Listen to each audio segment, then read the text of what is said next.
Salutations, listeners, and welcome back to Glitch Bottle, the podcast where we uncork the uncommon in magic, mysticism, and the generally misunderstood. I'm Alexander F., and today we are so elated to talk about Catholic theology and teaching regarding magic, the Grimoires, exorcism, demons, and more with Catholic theologian, philosopher, and author Jimmy Akin. Now, Jimmy, as I know many of you listeners know, is not only a Catholic theologian, and Jimmy is often seen sharing church teaching as the senior apologist at Catholic Answers. Jimmy is also a prolific author. One of my favorite books, by the way, listeners, check this out. We'll have links below, is Teaching with Authority, about what the church really says in its documents. But in addition to all of that, Jimmy Akin is the proprietor of an excellent podcast, Jimmy Akin's Mysterious World, where he uses both faith and reason to explore Catholic theology, but also subjects like magic, esotericism, aliens, UFOs, Freemasonry, cryptids, and other mysterious topics. And today with Jimmy, we hope to delve deep into questions like, what does the Catholic Church teach when it comes to magic? What are demons? What does Catholic teaching say leads to diabolic possession? As we've discussed on the show many times, magic and Catholicism have deep entwining historical roots or similar touch points going back literally 1,000 years and more. And as someone who grew up Catholic, I was an altar boy, went to a Catholic middle school, I want to know the Catholic theological thinking on esotericism, but also to challenge my own beliefs on the Grimoires, on esoteric practice, and more.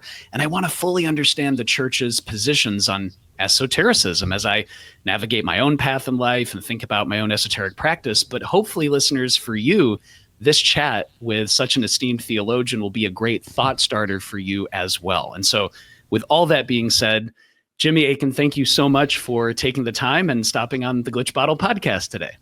Well, thank you so much. It's my pleasure to be here. And, I got your invitation to come on. I'm happy to talk with anybody about anything, almost. And just want to be of whatever service I can. One of the things that people could maybe infer from your very kind introduction is I'm not one of those people. Some people in the Christian community have a reputation for just being entirely negative towards various things, the paranormal or, and so forth, and just saying, no, it's all demons. And I specifically reject that approach. In fact, I have a whole episode of Jimmy Akin's Mysterious World. It's episode 188, if people want to check it out, where I highlight the dangers of taking that approach. And I think it's really important to take a balanced approach that's nuanced, where we attempt to, as St. Paul says, test everything and hold fast to what is good. And there's going to be good in anything that humans are attracted to. There's always some good in there. And, some things are better than others, but we want to take an open-minded and discerning approach to everything rather than just shooting from the hip and rejecting things. Well, listeners, I hope you can appreciate this as much as I do. Jimmy, thank you, because we were chatting before the podcast, and I'll absolutely say it again. One of the things that I'm incredibly thankful for is that you always approach conversations with a spirit of charity, and you also meet people where they're at, no matter what the topic is. And so, thank you, Jimmy. And perhaps the best place to start maybe will be to lay some foundational questions for Catholic teaching. So, Jimmy, can you share with us, for the listeners out there, what actually are demons in Catholic theology? Okay, so this is something that has the development of the terminology has changed over time. As people will know, the Christian faith is rooted in the Jewish faith. And in Judaism, there are a variety of different classes of heavenly creatures that we read about. God, of course, is the creator. Any created being is a creature. Some creatures are earthly, like, humans and animals and so forth. But other creatures are heavenly. They're native to heaven. And there are a number of different names for them that get used in the Old Testament. The most familiar one today is angels, and that comes from a Greek term, angelos, that means messenger. But that Greek term gets introduced in a significant way in the New Testament, although it's also there to some degree in the Greek version of the Old Testament, which is known as the Septuagint. But if you go to the original Hebrew and Aramaic Old Testament, you actually find there are a variety of different terms that are used for spiritual creatures. And these include, for example, the seraphim, which are described, for example, in the book of Isaiah. And they're sort of actually serpentine creatures that are used. They have a snake-like form, and they are used as throne room guardians. So they protect the unauthorized. They protect the divine throne against anyone who's unauthorized approaching it. And it similarly, you see creatures like this. They're sort of winged snakes. I actually have an episode of Mysterious World about winged snakes, but you see similar creatures, which this seraphim are based on, in Egyptian iconography, where they're presented as figures that are known as uraeuses, which are similarly they're like winged snakes, and they serve as guardians of sacred space. Another creature that we read about are known in English as the cherubim, and they are depicted in a variety of different ways, but they are also all over ancient Near Eastern iconography. You see pictures of them, for example. Sometimes they look like winged bulls with human heads, and they are depicted, for example, in Mesopotamian iconography, and they have a different function. Sometimes they're used in the Hebrew scriptures as divine steeds. It talks at various points about God riding on the cherubim and so forth. Although they also have other functions. When Adam and Eve get kicked out of the Garden of Eden, God has cherubim who come in and guard the Garden of Eden to keep mankind from going back there. Then you read about the messengers. We're not at this point using the Greek term angelos. They're malachim, and they serve as messengers who run errands for God and communicate messages for God. We also read about other heavenly officials. Sometimes they're called sons of God, and they serve as high court officials. They're not the little low guys who are running messages. There's also the Lord's army, and it has a commander. And so we read about quite a variety of different heavenly creatures. What happened by the Christian age, though, was the term, since we humans most commonly interact with the messengers, with the low-down guys in the hierarchy, is the term for them came to be applied to everything. And so in the Christian age, the term angel evolved to mean any heavenly creature, so not the creator, not God, but any heavenly creature is called an angel. And so today, the way the term is used, an angel is a created being that is not human, and is not material. It doesn't have a body like we do. And that's how angels are understood. Now, there's sort of a parallel trajectory with the term demon. In the Hebrew term for demon is shed. And so there are a number of passages that talk about, like, the gods of the nations are shedim, they're demons. There are also some specific types of demons that get mentioned. One of them is Lilith, which is understood in the Hebrew Bible. Different scholars interpret it differently. Some even will just interpret it as a night animal. But the better scholarship seems to indicate that it's essentially a Hebraicization of a demon, harmful spirit from Mesopotamian literature that would, for example, cause sudden infant death. And so you get Lilith mentioned, you get God's major adversary, Satan or Satan, mentioned, and basically a parallel catch-all term developed for these different harmful spirits. Now, if you go to almost any religion anywhere in the world, they're going to have a concept for a harmful spirit, and that can get translated into English as demon. The way that Christians use the term demon specifically, though, tends to be a bad angel. Remember, angel is the term for any heavenly creature, and if they go bad, then they get called a demon. And there are some indications of how that usage developed during the course of Judeo-Christian religious history. One of the things that the book of Deuteronomy talks about is when God divided the nations, he set them under some of the higher officials known as the sons of God in the heavenly court, or what's sometimes called the divine council. So he had these major heavenly figures who he put the nations under.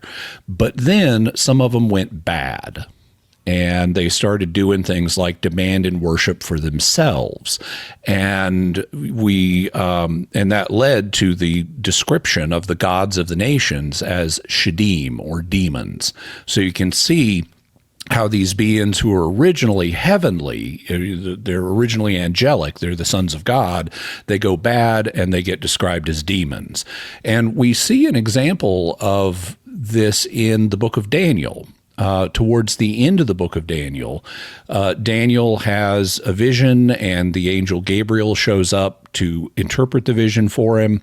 And he's witnessed a conflict using the symbol of some animals. He sees this he-goat, a male goat, that conquers a large portion of the land. And he's told, this is the Prince of Greece. And it's a reference to Alexander the Great and his conquests about 300 BC. But when Gabriel shows up, he says something very interesting. Gabriel doesn't show up for 3 weeks. And when he shows up, he says, hey, I heard your prayer 3 weeks ago. Sorry I'm late, but the Prince of Greece resisted me. And the only reason I'm here now is because I called upon Michael, who is the prince that has charge of your people, and he's basically got the Prince of Greece in a headlock right now.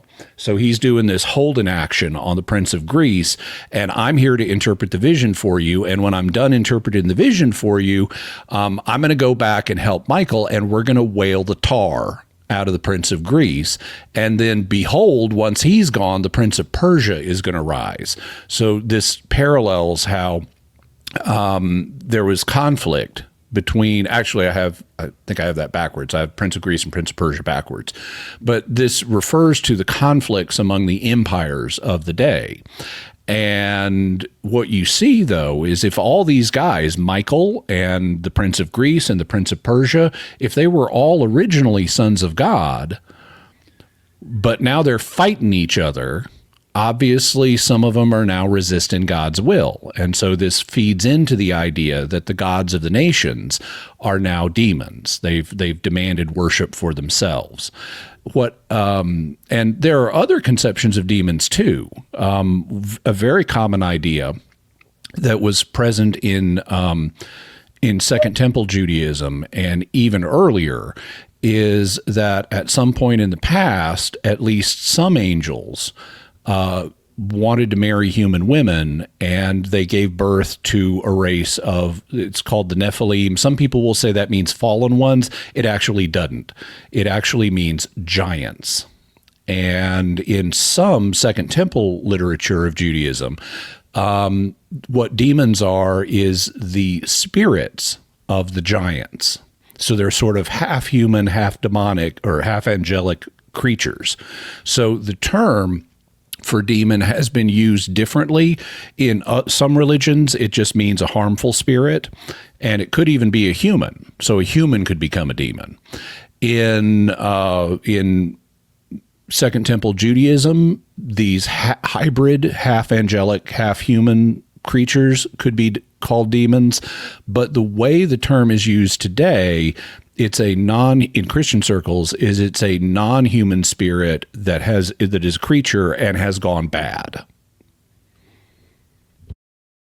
That, listeners, I hope you appreciate that as much as I do. That's a wonderful foundation, Jimmy. And I think this, because you have these effectively warring spiritual creatures happening, you just touched on a very human element that I think a lot of people might see online. I know it's a lot that you've spoken and written about, which is when those warring spirits, those malevolent spirits, if you will, decide to specifically engage with or diabolically oppress or obsess or possess an individual human being, known as possession. There's a lot of information out there, a lot of claims out there regarding exorcisms. But Jimmy, given that very intricate history, can you talk about and share with us about the Catholic teaching on what possession is and what are some of the things that could lead to possession?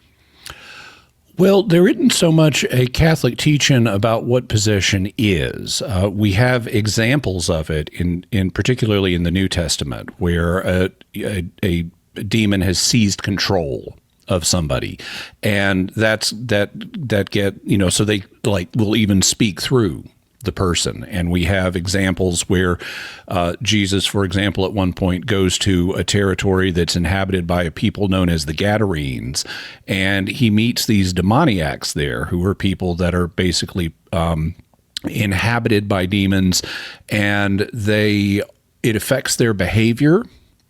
So that, for example, they become self-destructive, and they'll beat themselves with stones and things like that. They'll also become super strong. The Gospels note that the Gadarenes had tried to tie them up with chains, and they would just bust the chains. And they also affect the mental function of these people. So they will actually talk through the demoniacs, and they'll say "Oh, what do you have to do with us, Son of God?" talking to Jesus. "Have you come to torture us before the time?" Because they're aware that they're not going to meet a good fate, and they want to know, are you going to do this to us early? And they eventually get permission to go into a herd of pigs, which Jesus then lets them do. But for my purposes, the point is they're talking through these people. And this seems to be an intermittent phenomenon. In another instance, in the Gospels, Jesus and some of his core disciples are coming down from the Mount of Transfiguration, and his other disciples have been trying to help out this father whose son has a demon, and it's manifested in the form of epilepsy. So the son is having epileptic fits, but he doesn't have them all the time. And so it seems intermittent when the demon manifests and causes the epilepsy versus when it's not manifesting. So there seem to be cases of someone has a demon, but they're not at the moment under the control of the demon, but then on other occasions they are, and they kind of move back and forth between these states. And from that, and from the experience that Christians have had in the last 2,000 years, there's kind of been built up a portrait of different forms of demonic activity, and that the strongest of those is possession, where the demon just assumes control of the person, at least intermittently. But there are other ways that demons can manifest also. They may, for example, harm the person in some way without assuming full control, and that's sometimes called obsession. There's also infestation, which is where they're attacking something other than a person. Maybe it's a place or an animal or something like that. And there are a number of different forms of demonic manifestation, but the church doesn't have a definition of possession. It leaves that up to demonologists to figure out. Thank you, Jimmy. And because it kind of, there's a little bit of malleability there in terms of possession and what the teaching is. One of the very solid aspects of Catholic teaching, and I'd love for you to share with the listeners about this, is the role of an exorcist. It's obviously very popular, whether it's the 1970s exorcism movie or recently Russell Crowe, that movie with Father Amorth. It's a very popular thing. There's a lot of grimoire associations, which we might get into later. But can you tell us, Jimmy, what is an exorcist? Who is an exorcist? And what does the church teach regarding an exorcist and permission and everything else? Okay, well, the office of exorcist has a substantial historical development. It hadn't always been the same. Originally, originally Jesus gave his 12 disciples, the ability to cast out spirits. But even in his day, it wasn't limited to them. They found other exorcists who were also, and there were Jewish exorcists. And basically, just like you go to any religion and it has some concept for harmful spirit. Well, no one wants to be bugged by harmful spirits. So every religion basically has a concept of exorcist, at least at some point in its history. And that's true in Mesopotamia, it's true in Judaism, it's true in Buddhism, it's true in Christianity. But in terms of Christian exorcists, as the church developed in the early centuries, the office of exorcist became more formal.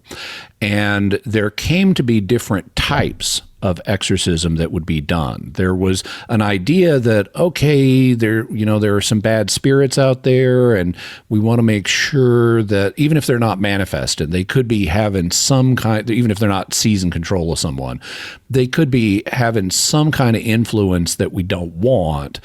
But since they're not manifest and it's not obvious, are they here? And so this led to, well, let's do a ritual to try to get rid of them, even if they're not manifested. And this is what's known as a minor exorcism. And so actually for quite a number of centuries, there was this minor office in the church of exorcist that was actually one of the steps that you went through on your way to be an ordained priest. That's not really part of the Latin church today. I don't know what the status of exorcist is in all of the Eastern Catholic churches, which is not the same thing as Eastern Orthodox. That's a different group. But at least in the Latin Rite, you don't have this office of minor exorcist anymore. During much of church history, there was no requirement that you be a priest or even on your way to being a priest in order to drive out demons. Very often in the Middle Ages, it was anybody who's holy,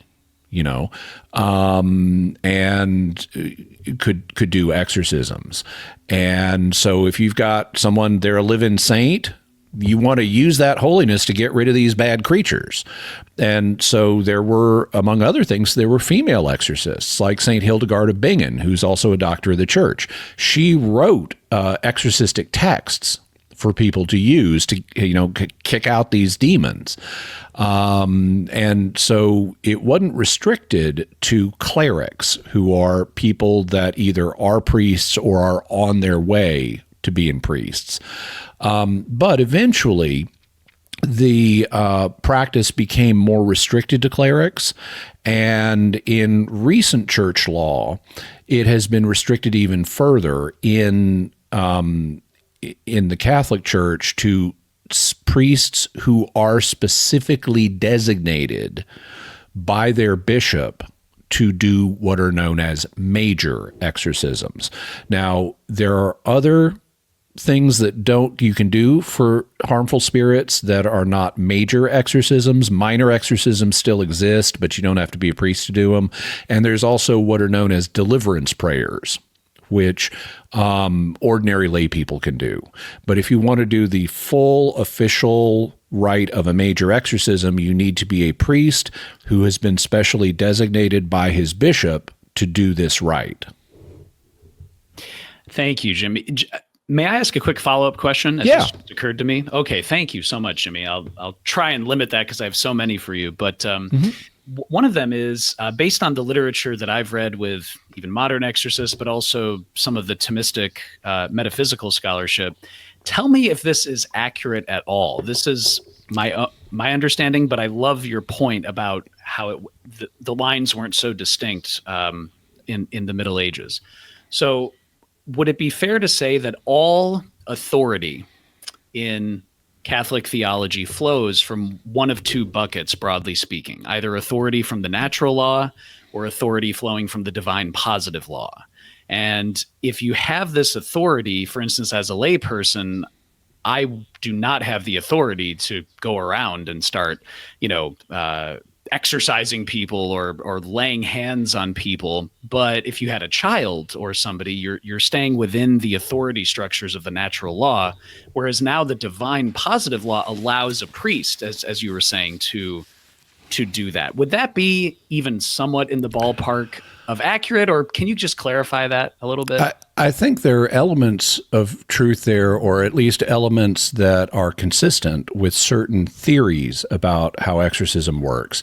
But I would say the actual lay of the land is a little more complex than that.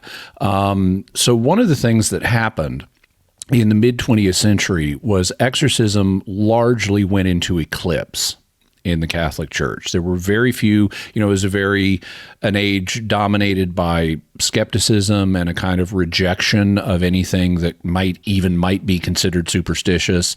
There was the rise of psychiatry and psychology in the 20th century, which led lots of people to say, demons, that's just a mental illness and stuff like that. And so very few bishops, due to the spirit of the age, were appointing exorcists, and the number of exorcists got quite small. And then in the pontificate of John Paul II, there began a kind of renaissance of exorcists, where this element of Christian history was retrieved.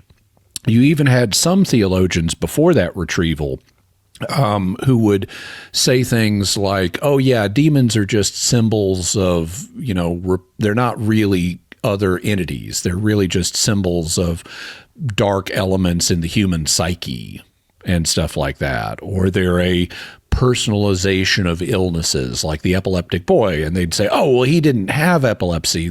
He did have epilepsy, and they interpreted it as being caused by a demon instead of actually being demon-induced epilepsy.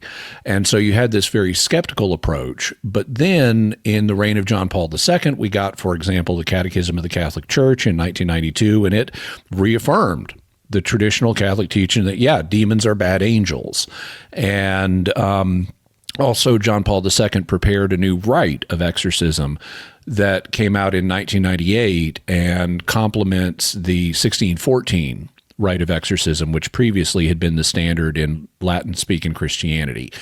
So there's been this retrieval of exorcistic practice in Catholic circles, and that's led to a regrowth of the exorcistic community.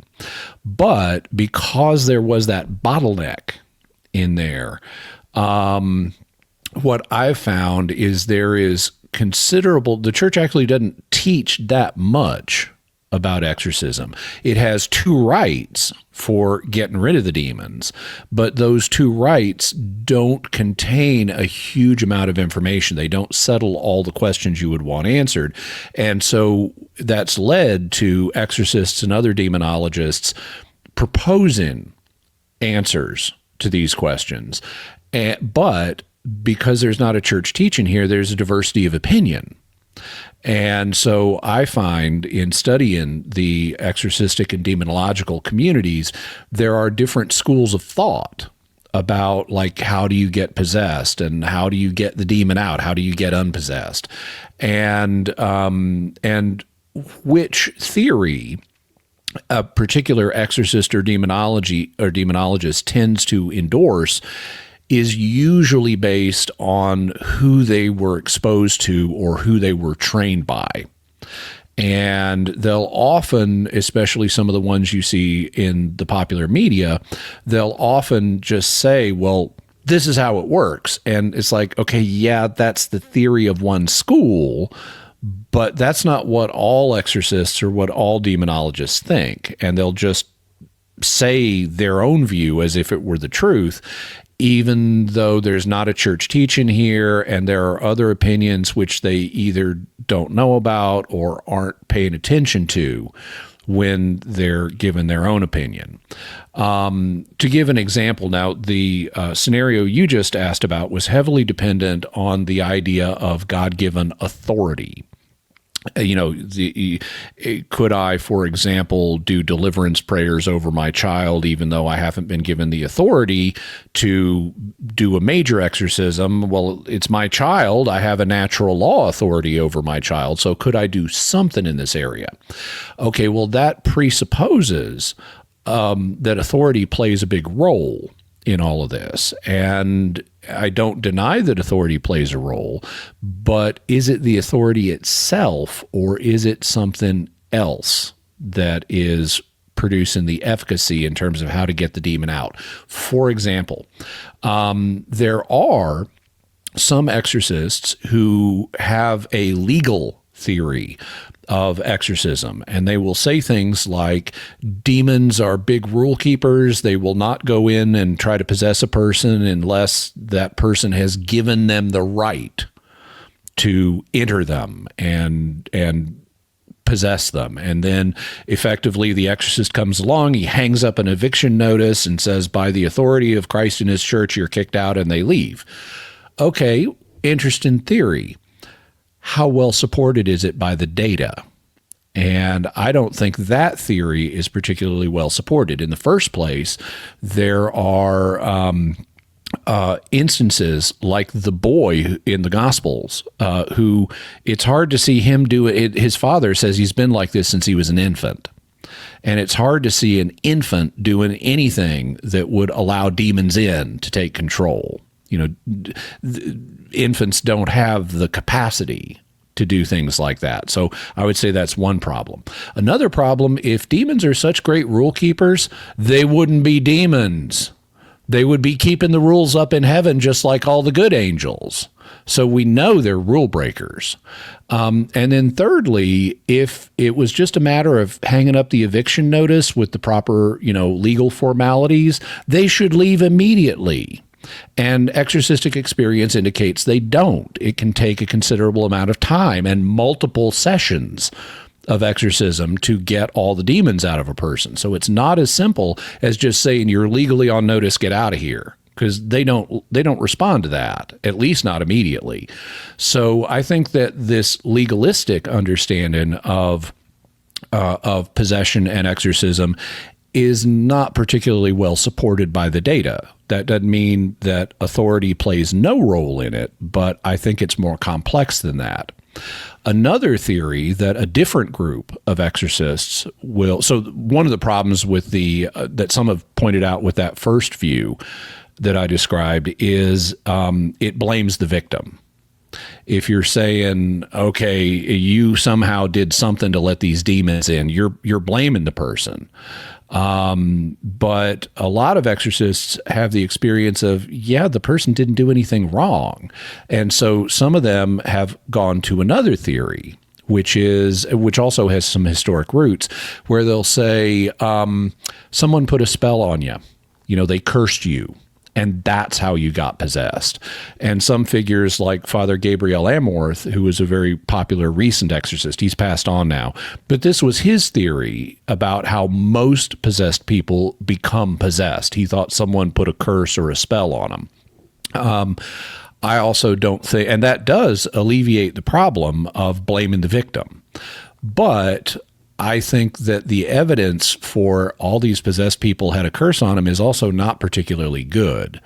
I think, and this is my own theory, is that demons are like bears. They're opportunistic. And so you don't have to, if you're out in the woods You don't have to invite the bears in, and no one has to sick a bear on you. If you encounter a bear and you're vulnerable, the bear may decide to exploit that situation. Like, let's take all of his food and even eat him if need be. So I think that demons are like bears. I think they're opportunistic predators, spiritually speaking. And so I don't blame the victim either, but I also don't tie it to some kind of legal contract that the person has to enter into with the demon. I don't find good evidence for that. So that's my theory of how at least most possessions occur. I think it's an unfortunate encounter by a person who's in a vulnerable state, and the demon decides to exploit it.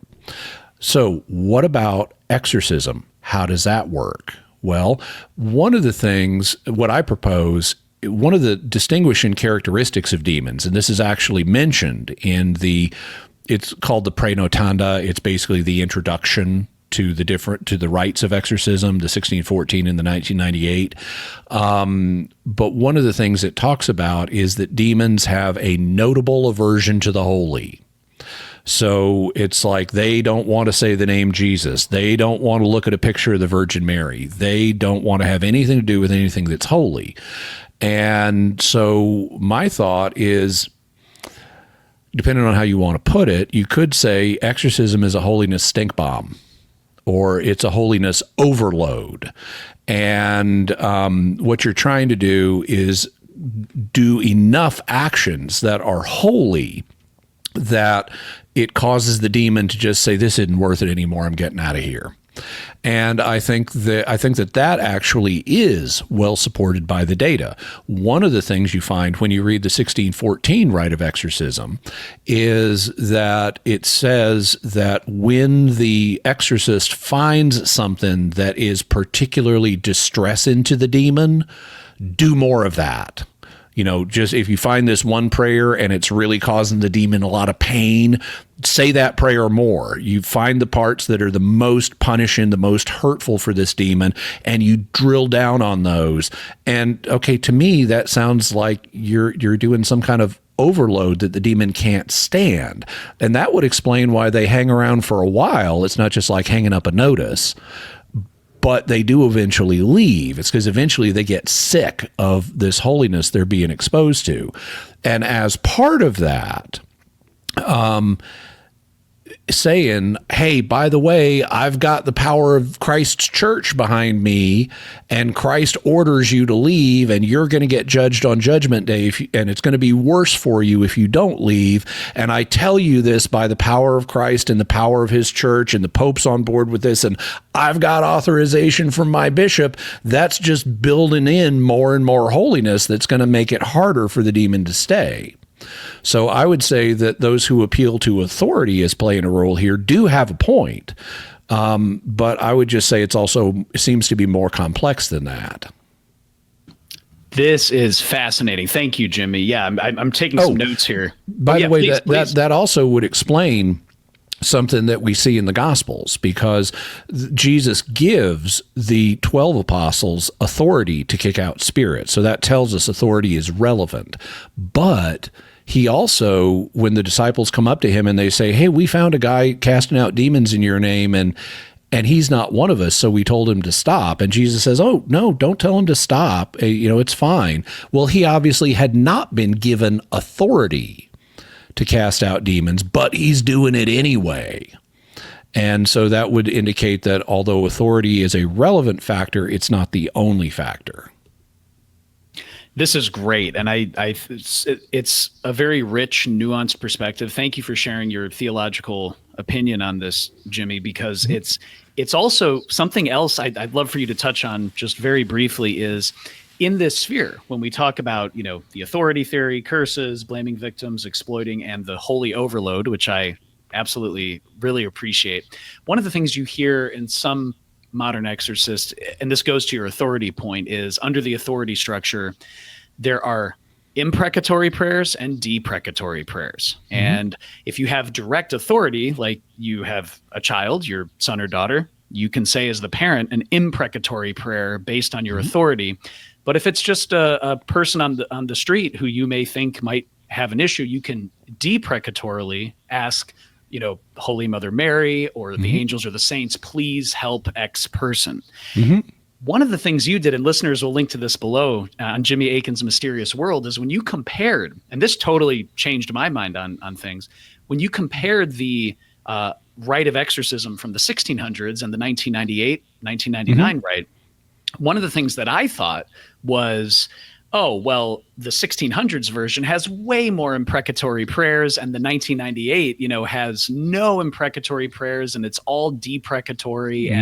But and again, this is just for me, cursorily going over it. Can you please just share with the listeners about the differences between imprecatory and deprecatory, and as you say, this holy overload concept, and how it all ties together?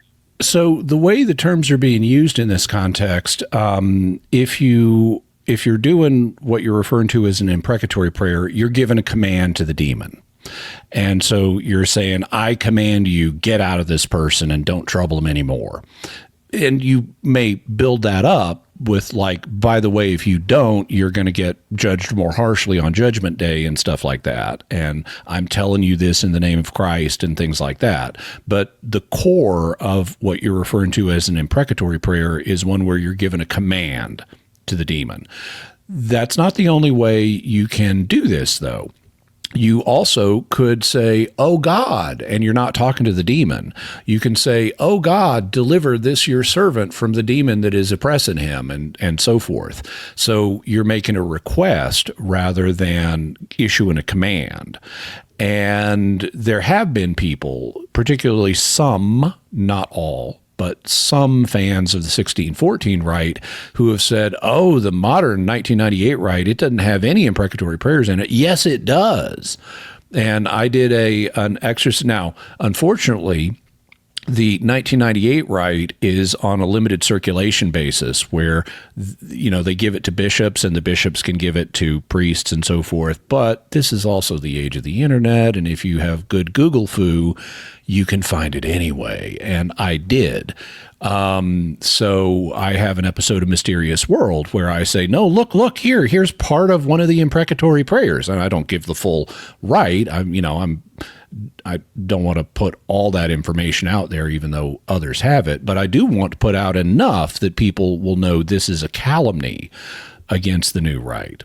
By the way, another point in favor of my holiness overload is that would explain why saints, live-in saints like Hildegard of Bingen, would be good people to resort to for exorcisms. Because if you've got a live-in saint comes in and says, okay, well, if it's a live-in saint, that's just more holiness you've brought to bear on the problem. Yes. And again, listeners, to Jimmy's point, check the podcast and video description below because you would love that episode of Jimmy Akin's Mysterious World. And Jimmy, we're going to get in just a little bit to your very point about, licit and illicit and previous episodes that you've done on magic and esotericism in the medieval period. But before we get there, as a Catholic theologian, Jimmy, when did you first start thinking systematically about, Western esotericism or ritual magic and its relationship to Catholicism? I'm glad you included the word systematically because I've been interested in unusual subjects, including magic, going back to being a child, but I hadn't done systematic. I remember going back, this is before the internet, this is before Kindle books, when you had to deal with the library. And I can remember as a kid, going to seeing what books they had on these subjects. And I wasn't even an active Christian at the time. But and I would, even after I became an active Christian, I'd see references to magic like in the Middle Ages in C.S. Lewis and stuff like that, talking about it from a scholarly perspective, but he never said much about it. When I started systematically looking into the subject, it would be within the last 7 years, because that's how long I've been doing Mysterious World. And after I started Mysterious World, I said, I need to start learning more about the subjects that I'm covering. I don't want to do half-baked episodes. I want to do well-researched episodes. And so I started studying all the different kinds of things that I cover on the show. I started studying if I hadn't already, I started studying, true crime and UFOs and cryptozoology and parapsychology and exorcism and things like that, ghost stories and things like that, to try to build up a knowledge base in this area that would allow me to comment with more than just, here's my first off-the-cuff opinion that I don't really have a basis for. One of the things I do on the show is I as a discipline, is I look at every mystery we cover from the perspectives of faith and reason. Typically, we do reason first. And we'll say, so what would reason tell us about this mystery? And unlike a lot of mystery-based shows that are just designed to stimulate wonder and imagine, what if this were true? I want to solve the mysteries. So to the extent possible, we use reason to solve the mysteries. We make a list of options. We go down the options and say, what are the pros and cons of each one? And we try to narrow it down as much as possible based on reason. Then we'll say, okay, and what would the Christian faith tell us about this? And I try to be as open-minded as possible and not just presuppose, traditional views on everything. I'm sure you can hear that in my own discussion thus far today, like where instead of just saying, an angel is a created intellect and a demon is a bad angel, I provided all this other context and how the terms can be used in other situations and how they have been used historically. So I'm trying to, think open-mindedly and not just think narrowly. And so I started building up this knowledge base about 7 years ago, and, it takes me a while I can only read so many books at once, but as part of my study of this area, I have read multiple books about magic and multiple books about demonology, and, I watch Justin Sledge's Esoterica channel. I've had him on, and he's gracious on Mysterious World. I plan to have him back, which he's also agreed to do. So I try to delve into this area. I also have another of your guests, Irving Finkel, who wrote The First Ghosts. I've read his book. So I try to study as broadly as I can in these areas.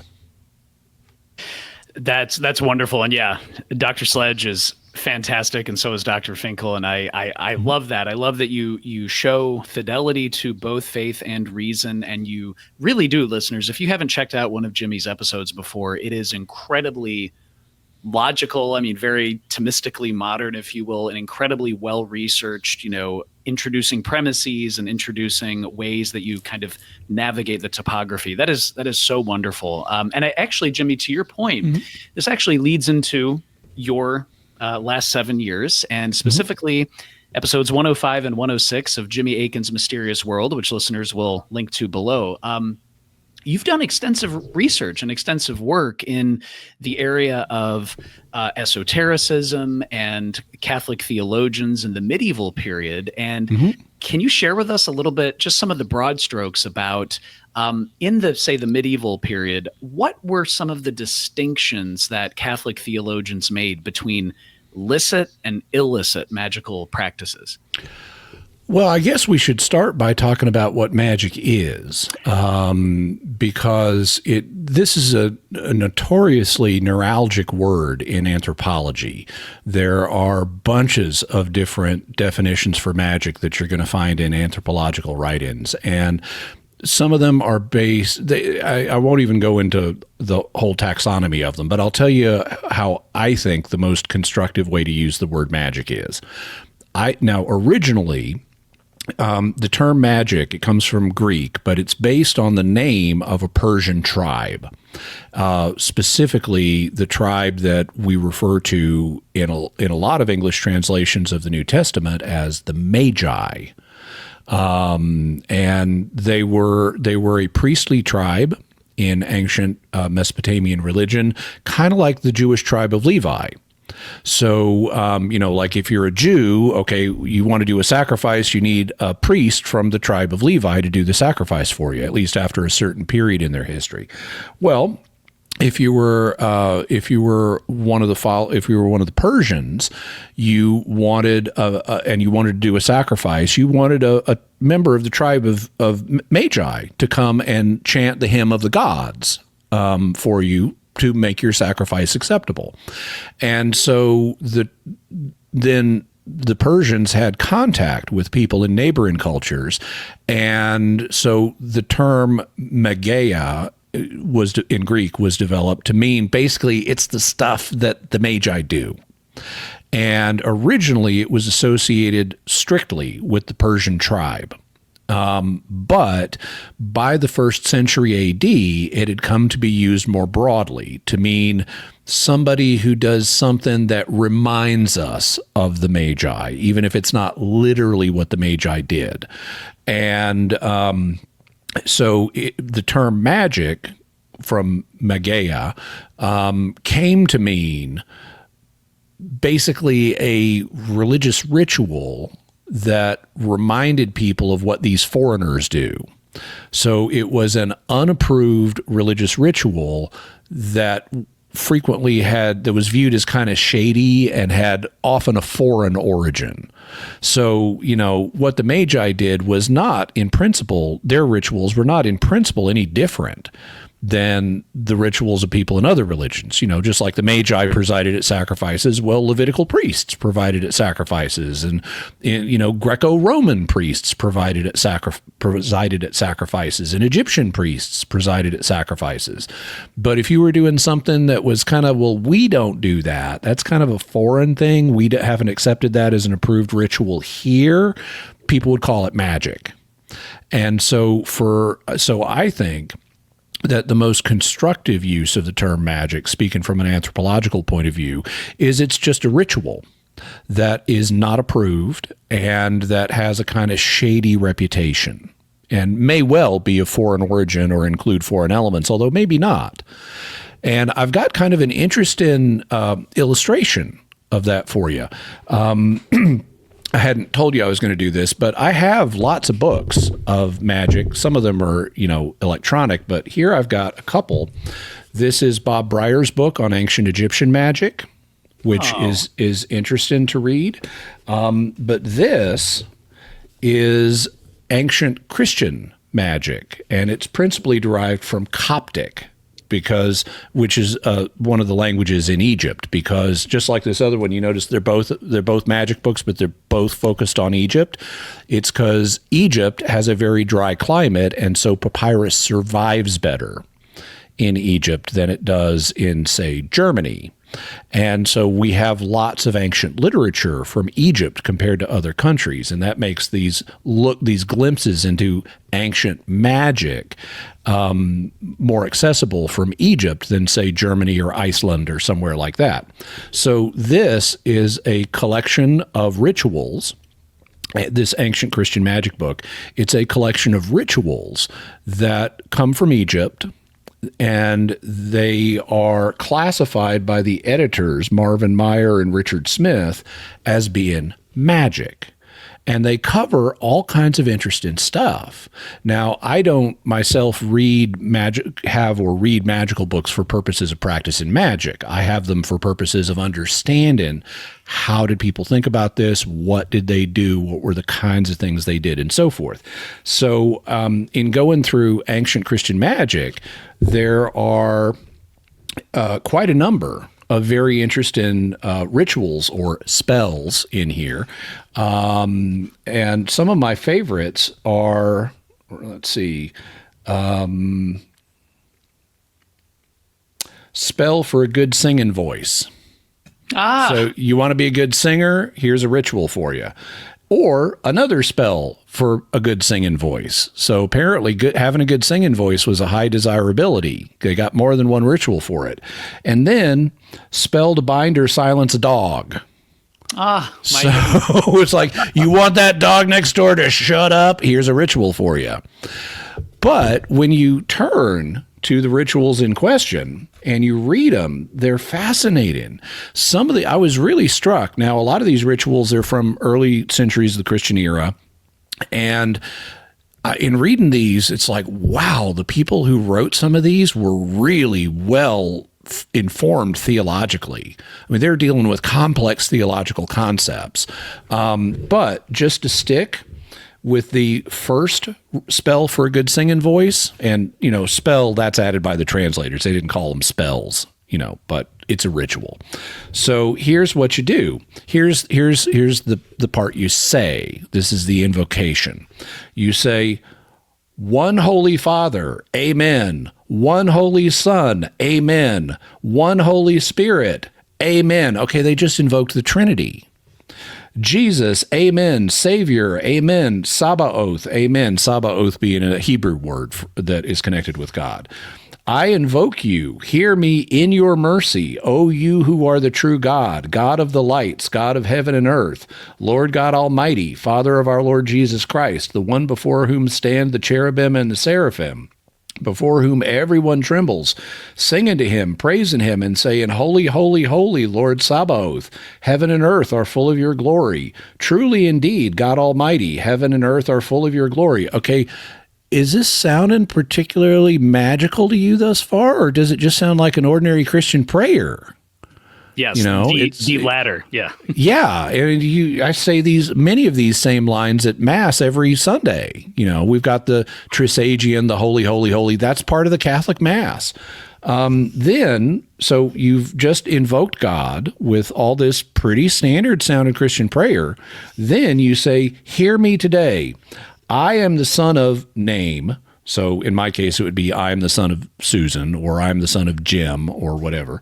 "I invite you down upon this wine and this honey that is mixed with water." So you made as part of this ritual, you took wine and honey and water and mixed it all up in a cup.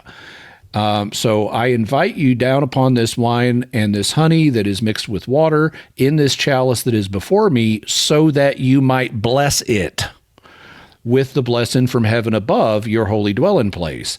And it might become for me a strong breath and a most superior voice, and sweet as wild honey. And let my tongue be straight. Let it sing beautifully in the presence of men and women and children, all together by your holy and great name." And it goes on from there. But basically, you want your voice to sound good, so you make up, this drink of wine and honey and water, and you ask God to bless it and improve your singing voice. Okay, what's unacceptable here? This is one of those things where I think it's classified by these editors as magic, but to me, this looks like, okay, this is just a blessing. It's a ritual that's used for blessing, and here's what I have. Also, the current official Book of Blessings from the Catholic Church. This is used in Latin Christianity. And it's got blessings, some of which involve your throat. For example, on February 3rd, which is the Feast of St. Blaise, there is the Order of the Blessing of Throats on the Feast of St. Blaise. And this one can even be done by lay people. As part of what you do, so St. Blaise was a guy who his head was cut off, and he's become a patron of problems with your throat. As a result, people have turned to St. Blaise to help with problems with the throat. And so what you do in this blessing is you take a pair of candles and you make the sign of the cross with them. So you have the Christian symbol of the cross. Then you put that intersection of the two candles over your throat, or someone else is doing this, but they put that intersection, so you're applying the cross made out of candles to the person's throat, and then the person given the blessing says, "Through the intercession of St. Blaise, Bishop and Martyr, may God deliver you from every disease of the throat and from every other illness, in the name of the Father and of the Son and of the Holy Spirit." And then you who are receiving the blessing, you say amen. Okay, now this is to deliver you from throat problems, one of which could, I guess, be having a bad singing voice, whereas this other ritual is specifically honing in on the bad singing voice problem. But the difference just seems to be the approval level that the two rituals have. The St. Blaise blessing for your throat, which uses candles instead of a drink, is currently approved in the Latin Rite of the Church, and I don't know what the status was of the ritual for a good singing voice. I don't know what ancient Egyptian bishops thought of it. They may have approved it. I may have just read to you from an ancient ritual that was just as approved as the ones we have now. But there doesn't seem to be anything intrinsically objectionable in what I read. It's just a different way of approaching God and performing a ritual action and asking for his help. So I think that the key difference between magic and approved ritual is just the approval. Now, there can be reasons that a ritual doesn't get approved. Like if for example, if you took the current Rite of St. Blaise, and instead of asking for deliverance from throat problems through the intercession of St. Blaise, you just edited the text and said through the intercession of Satan, well, I'm pretty sure they wouldn't get approval on that. So there can be reasons that a ritual doesn't get approved. But I think that the fundamental distinguishing mark between magic and other ritual is that the magic just doesn't have approval of the local competent authorities. And then you can say, well, then why doesn't it? And maybe there's a good reason, or maybe the practice is more acceptable than you think. Jimmy, this is great. I am very much looking forward to checking out both of those tomes. I've looked at a few excerpts on the Book of Blessings. The ancient Christian magic looks fascinating. And to your point, let me see if this makes sense too. When you were talking earlier about authority, also one of the big differences, and tell me if this is accurate, is in the medieval grimoires, there's also a lot of imprecatory. So there's, adiuro vos, exorcizo vos, invoke o vos. I invoke you, I exorcise you. But here in ancient Christian magic, it's the opposite. It's more deep. It's calling upon the Trinity, not because you have an authority of command, but you're saying, "Oh, Saint Blaise, oh, Holy Trinity," in a deprecatory manner. Please bless the throat. Please, would that be somewhat fair of a distinction? It is a distinction, but I don't know that it's, I wouldn't consider it to tell us which is magic versus which is not. Yes. I think that's based on approval. And you can have both command and request-based formulae in both magic and in approved ritual. That's fascinating. And actually, Jimmy, this very topic that you brought up about the nuances, something that I know you take, you put a lot of effort into on Jimmy Akin's Mysterious World about the nuances and looking at the context of things. To that very point, one of St. Thomas Aquinas's teachers, St. Albert the Great, or Albertus Magnus. Oh, yeah. Please, actually, before I forget, but that's an illustration of how I try to take an open-minded approach. If I were just coming in and condemning, I would see the word magic on the cover of the book and say, oh, it's got to be bad. But no, actually, you look at it, it doesn't look so bad. Yeah, I mean, pure Trinitarian formula, pure just invoking a saint or calling upon a saint to ask them to do something via their intercession.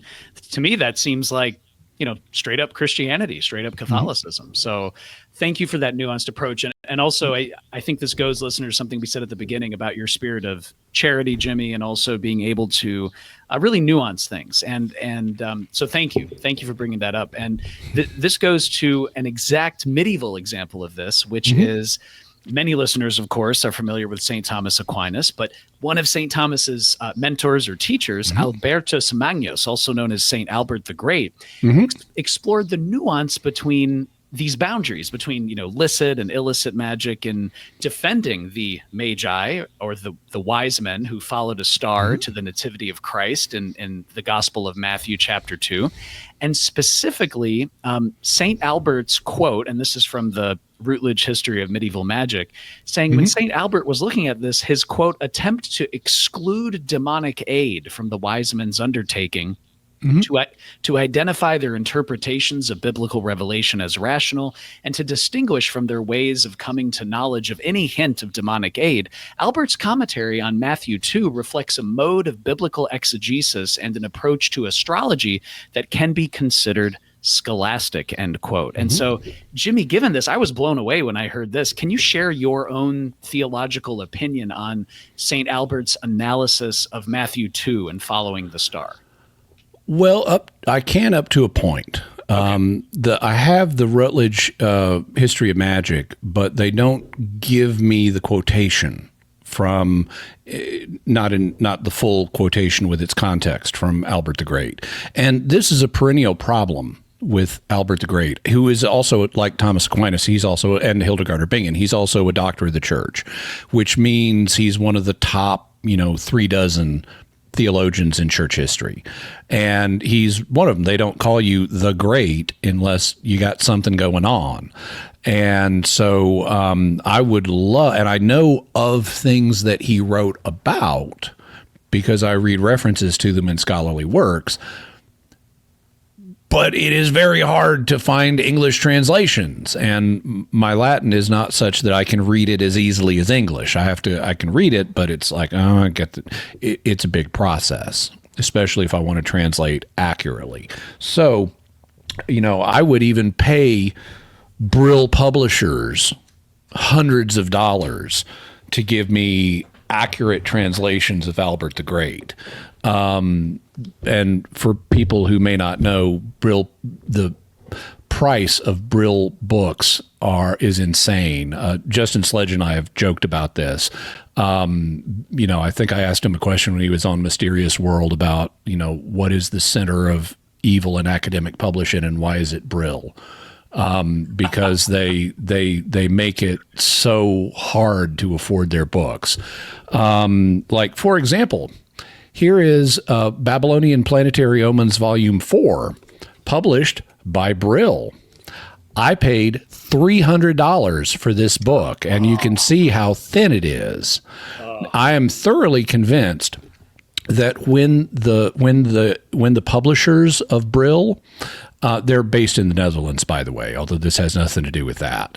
But once they are all dead and justly in Tartarus, they are going to experience a situation where, it could be purgatory, but they're going to experience a Tantalus-like afterlife where they are in a big pool of water and there are all these, gourds just out of their reach that have the sum total of human knowledge in them. But in order to reach for one particular gourd that has the knowledge they want, they're going to have to pay a ridiculous price. That's great. So that's their afterlife. In any event, when it comes, so I don't have Albert the Great's discussion of, I have the Rutledge, history of magic, but I don't have exactly what Albert the Great said. So with that as a proviso, there were attempts to integrate astrology within a Christian framework. Now, the big problem that a lot of early Christians recognized immediately with astrology is the way it was frequently taught in Greek circles was that it was that what the stars were doing, it had this enormous influence on what was happening down here on Earth, and that it was all a matter of fate. The fates determined what was going to happen. And as a result of that, you didn't have free will. So astrology was frequently understood as you are completely subject to the fates through the stars, and there is no free will. And that was a problem both for Jews and for Christians. So in a Christian, both of them later found ways to incorporate this because it's obvious the stars do have an influence, especially the big one that comes up every day and controls things like our agricultural cycle and how hot it is or cold it is and stuff like that. So obviously there are heavenly influences on Earth. It's just a question about which ones and how much. Even modern astrological skeptics are going to say, well, Jupiter does have this little tiny tug on. Okay, that's an influence. So we're not debating are there influences, but which influences and how much. And actually, even on a purely, anti-astrology perspective, there are some findings of modern science that look suspiciously like astrology. I mean, your birth sign, I don't know what sign you are, but your birth sign is associated with various physical and mental outcomes. People born in certain star signs have higher rates of mental illness or higher rates of educational achievement or higher rates of physical stature that they grow to. And this is all purely natural. And one of the ways we know that is they're reversed in the Southern Hemisphere. And it turns out what's happening is if you were in the womb during the summer months, your mom got more vitamin D from the longer daylight.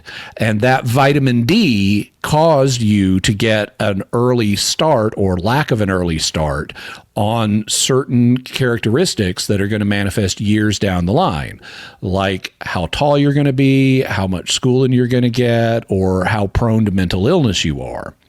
So there can even, and I talk about this on The Serious World, so, there can even be influences that pop up in surprising ways, and that will satisfy even a skeptic. There have been medical journal articles published about these things, and I cite them. So we don't want to rashly dismiss astrology. On the other hand, that doesn't mean it doesn't have big problems with it too. And we'll get to that. But the early Christians and Jews made a parallel move, at least when it came to Israel. They said, they had a saying, there is no mazel, or there's no star for Israel. It's like the stars may rule the Gentiles, but God is ruling us.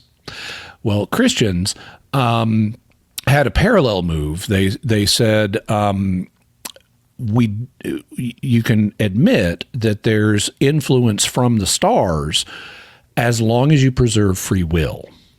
And so what medievals like St. Thomas Aquinas did was they looked at phenomena and said, to what extent might the stars have an influence on this? So Aquinas, for example, and I know I'm not talking about Albertus yet, but I'll get to him.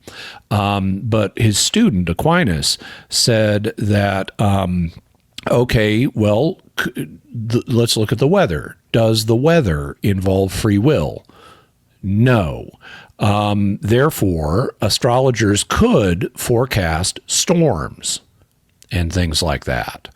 At least as far as he knew, given the science of his day. There's no free will involved in a storm. It's just stuff going on in the atmospheric movement and stuff. And yeah, okay, the stars could control that. Or earthquakes, or forest fires, or things like that, unless a human said it. What about what people do? Well, okay, humans do have free will, but that doesn't mean they always follow it. Much of the time, they're just following their passions. And so if people have a particular passion, like let's say America becomes really regionally divided. Now this happened 160 years ago between the North and the South, but let's just change it around. Let's say the people in the East and the West really start hating each other. So you have all this popular sentiment against those evil Easterners or evil Westerners, and we're heading towards a new civil war. Well, okay, what would Aquinas say about that? Well, even though there can be, people who are going to resist their passions, most people won't. And so astrologers have a pretty good, he thinks, ability to predict what large-scale movements of people are going to do, because most of the people are going to follow their instincts rather than higher enlightened reasons. Now, it's not perfect, because you may have some who do listen to the better angels of their nature and help settle stuff down. I'm not going to get into too much more of that because it'll get too complex. But he would say even with a single individual, if let's say they have an irascible temper, meaning they get mad easy, well, you could use astrology to predict what they're likely to do unless they exercise the free will to resist their passions. So you could have a kind of probabilistic prediction, but it's not going to be infallible. So that was how Aquinas looked at astrology. And that's one of the reasons why astrology continued to be one of the quadrivium, which was the standard. There were sort of two levels of classical education, liberal arts education that had 7 skills you learned in them, and the lower level, which was a set of 4, it was known as the quadrivium. One of them was astrology, which was lumped at the same time together with astronomy because they weren't distinguished yet. And so that's how Aquinas looked at it. Now, I don't know what his teacher, Albert the Great, said, but I would suspect it's probably similar. My guess is that Newton's apple didn't fall too far from the tree on this occasion. So if Albert the Great is looking at the Magi who visit Jesus, and it's like, okay, well, they weren't talking to demons. They made a prediction from the stars based on something that could be inferred, maybe about God's plan. The stars are under God's control. He could program the stars to have a role in this revolution in world affairs that accompanied the birth of Christ. And there are ways that you could harmonize the what happened with the Magi in a way that didn't involve a violation of Christian principles. Exactly how Albert the Great did that, I don't know. But it's a fascinating subject, and I find the Star of Bethlehem fascinating in and of itself. I think there's been a lot of, and I've done episodes about it. I think that there's been a lot of bad speculation about the Star of Bethlehem for a few reasons. One of them, this is just getting into my personal opinion, but a lot of people are using the wrong birth date for Christ. And that leads them to identify the wrong phenomena in the sky as the Star of Bethlehem. I'm a biblical chronology geek, and the common dates that you hear for when Christ was born are off by a year or two. And so once you identify the correct time frame of reference, that puts you in a better position to say what might the star have been. And a lot of people have bad speculation anyway, like, oh, it was a supernova. Well, if it was a supernova, it wouldn't have any meaning in any astrological system of the day because it's a new star. So it has no established meaning. So that's a bad idea. Or, oh, it was a meteor. Except meteors last for seconds. They don't last long enough to be the Star of Bethlehem. Or, oh, it was a comet, except comets were basically universally interpreted as bad omens. Other people using the wrong birthday for Jesus have also tried to interpret it in terms of Greek mythology, Greek astrology. But maybe you know the answer to this, Alex. Is Greece to the west or the east of Jerusalem? Greece is to the west of Jerusalem. Yeah, and where did the wise men come from? Was that the east or the west? Yes, the wise men came from the east. Yeah, so we shouldn't be looking to Greek astrology to tell us what they were seeing and how they would have interpreted it. That's why I spent $300 to get Babylonian planetary omens, because it is it deals with a relevant astrological system from this part of the world. And they had, there's just so much stuff that's interesting. Now, this is volume 4, which is all the omens about Jupiter.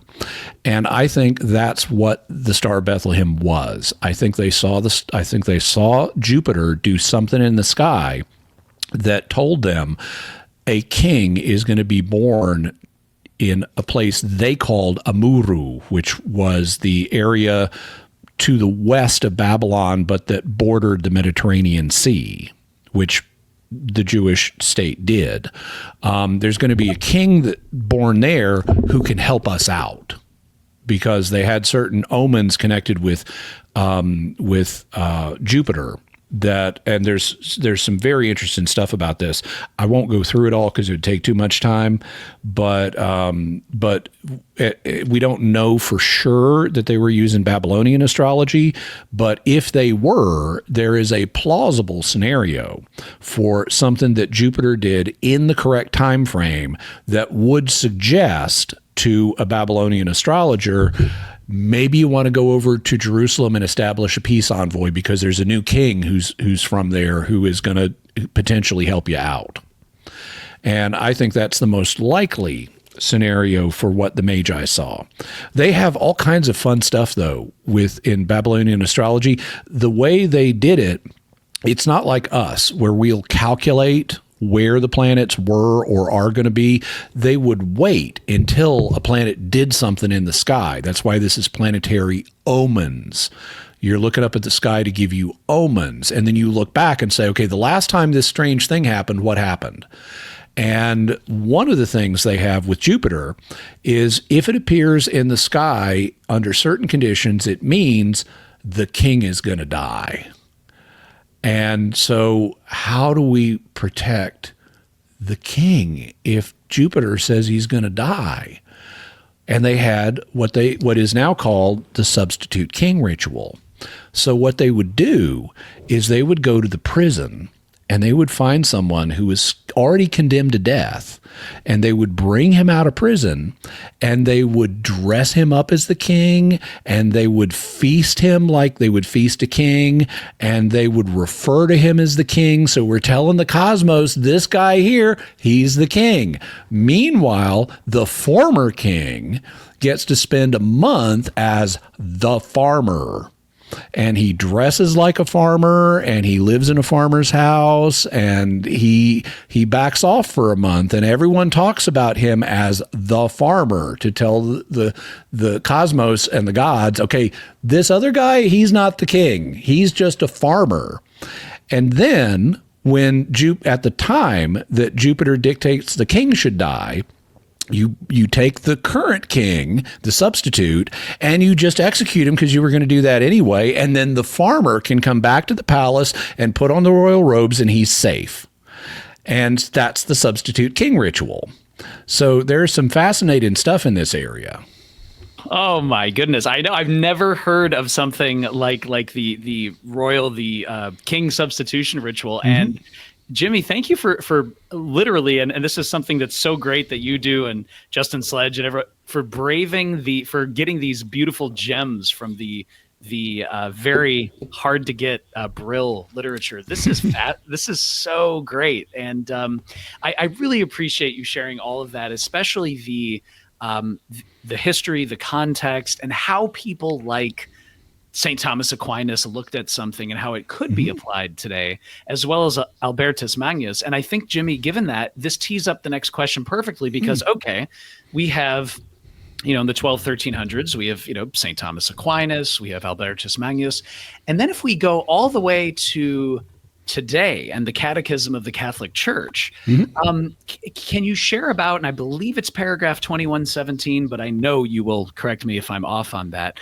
Can you share about the key things that you want listeners to know from a theological view regarding what the Catechism says in paragraph 2117, where it says, quote, all practices of magic or sorcery by which one attempts to tame occult powers so as to place them at one's service and have a supernatural power over others, even if this were for the sake of restoring their health, are gravely contrary to the virtue of religion, end quote. So how can you elaborate on that, and how does that square with exactly what you were talking about with St. Thomas? Yeah, so one of the things that people have to understand about the Catechism is that it's catechism, and catechisms are not designed to answer every question you might ask. Catechisms are designed to provide basic instruction in the faith. And so in looking at the Catechism, like one of the things I wish it did was give us a definition of magic. And it doesn't. It's assuming you know what magic is, but it's not stopping to develop a definition. And that means that it leaves questions unanswered that would be answered different ways depending on how you define magic. So I think that in reading what the Catechism says here, like in other similar passages that are commenting just very briefly on various phenomena, you have to look at it and say, what's it trying to address? And it says all practices of magic or sorcery by which one attempts to tame occult powers. Now, okay, so that's the first thing, is we're trying to tame a hidden or occult power of some kind. What might that be? Well, it might be a hidden aspect of nature that nobody has discovered, but it's hard to see why, like if we didn't used to know about gravity or electromagnetism, or the strong and weak nuclear forces. Those are all forces in nature that have been discovered by scientists in recent centuries, or even in the most recent century. But the church doesn't have any problem with science discovering new natural forces. So I don't think that the hidden powers this paragraph is talking about deal with natural forces. And it's some other kind of hidden power, like hidden angels, and getting to tame them. So I think that's the kind of power it's talking about.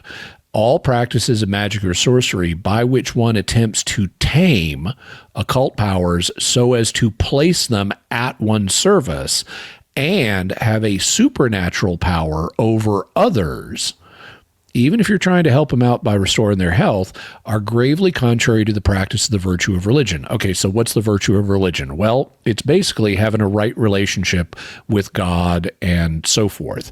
And so if I am, now also I think we can bring in my definition here, even though the Catechism doesn't limit us to this, of magic as an unapproved ritual.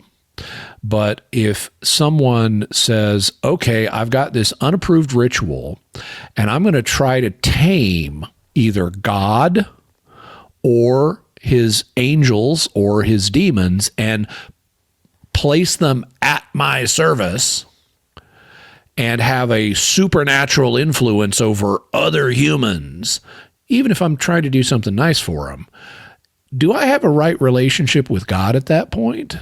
It would seem to me no. And so this is not going to be consistent with the virtue, it's going to be contrary to the virtue of religion. That's not to say I can't invoke God, but I can't command him around. It's not to say I can't ask angels for their help, but it is to say I can't just force them to obey me. And I, by manipulating God or manipulating his angels, should not be trying to have a supernatural power over other human beings, that I should be leaving the supernatural stuff up to God. And I may ask God, could you do this, please? But I shouldn't be trying to assume control myself. And so I would say, yeah, you shouldn't be doing this kind of thing. And those would all be reasons why it would be just, I would say, for a bishop to not approve this ritual. That's a wonderful piece of context, Jimmy, and it leads right into something that is, I believe in the Catechism as well, is can you share about then, someone might say, okay, I've heard some theologians talk about people who are interested in the occult sciences or looking at, grimoire traditionalism, evocatory procedures. Can you share about what is the sin, if you will, of curiosity in Catholicism? And then is there anything to balance that out, like maybe a virtue of studiousness or anything you can share on that? Yeah, so you've obviously done some reading in this area because studiousness is the counterbalance to curiosity in medieval literature. I haven't verified this for 100%, but the impression I get from the reading I've done is that curiousness and so in English, in contemporary English, this is all changed. We almost never hear the word studiousness used, and we hear the word curiosity used all the time. My impression is that in medieval Latin, they were more balanced, and they would use studiousness to refer to a good acquisition of knowledge, and curiosity to use in reference to a bad acquisition of knowledge. The problem is not wanting to get knowledge. That's a good thing. And so if you read, for example, St. Thomas Aquinas on this subject, and by the way, I should note, I am not personally a Thomist, but his writings are widely available and orthodox and in English, so he's a good reference point. He's also a doctor of the church. But if you look at his, I'll just give the reference really quickly for those who want to look it up. It's the second part of the Summa. It's question 167, Article 1. Can the vice of curiosity regard intellective knowledge? And you'll notice he's referred to it, or it's referred to in this translation as the vice of curiosity, suggesting it's a bad thing. He answers by saying, as stated above, and this is in the previous question, studiousness is directly not about knowledge itself, but about a desire and study in the pursuit of knowledge.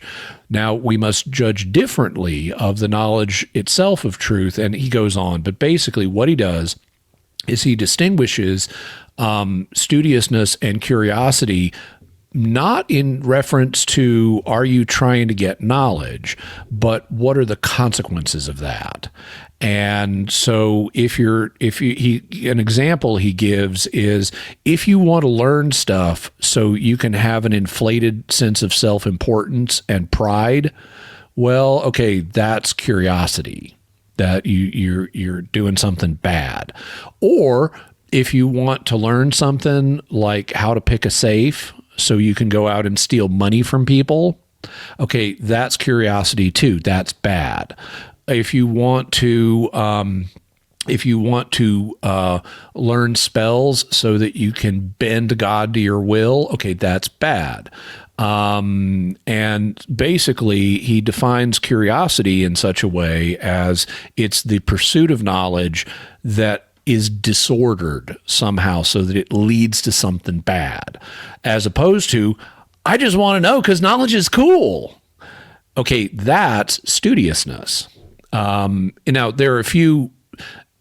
there are some ways that even the scenario I just named could result in curiosity rather than studiousness. For example, let's suppose I'm a Catholic apologist and I need to study up on some subject because it's going to become relevant. Let's say I have a debate next week. If I cast myself back in time a week, this would be true. But let's suppose I've got a debate coming up next week with an atheist on the resurrection of Jesus, and so I need to study up on the resurrection of Jesus just to refresh my memory of all the points I may want to make. Okay.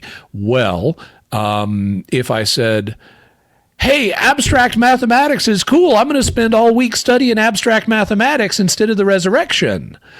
Well, okay, that would lead to something bad because I'm not doing what I should right now.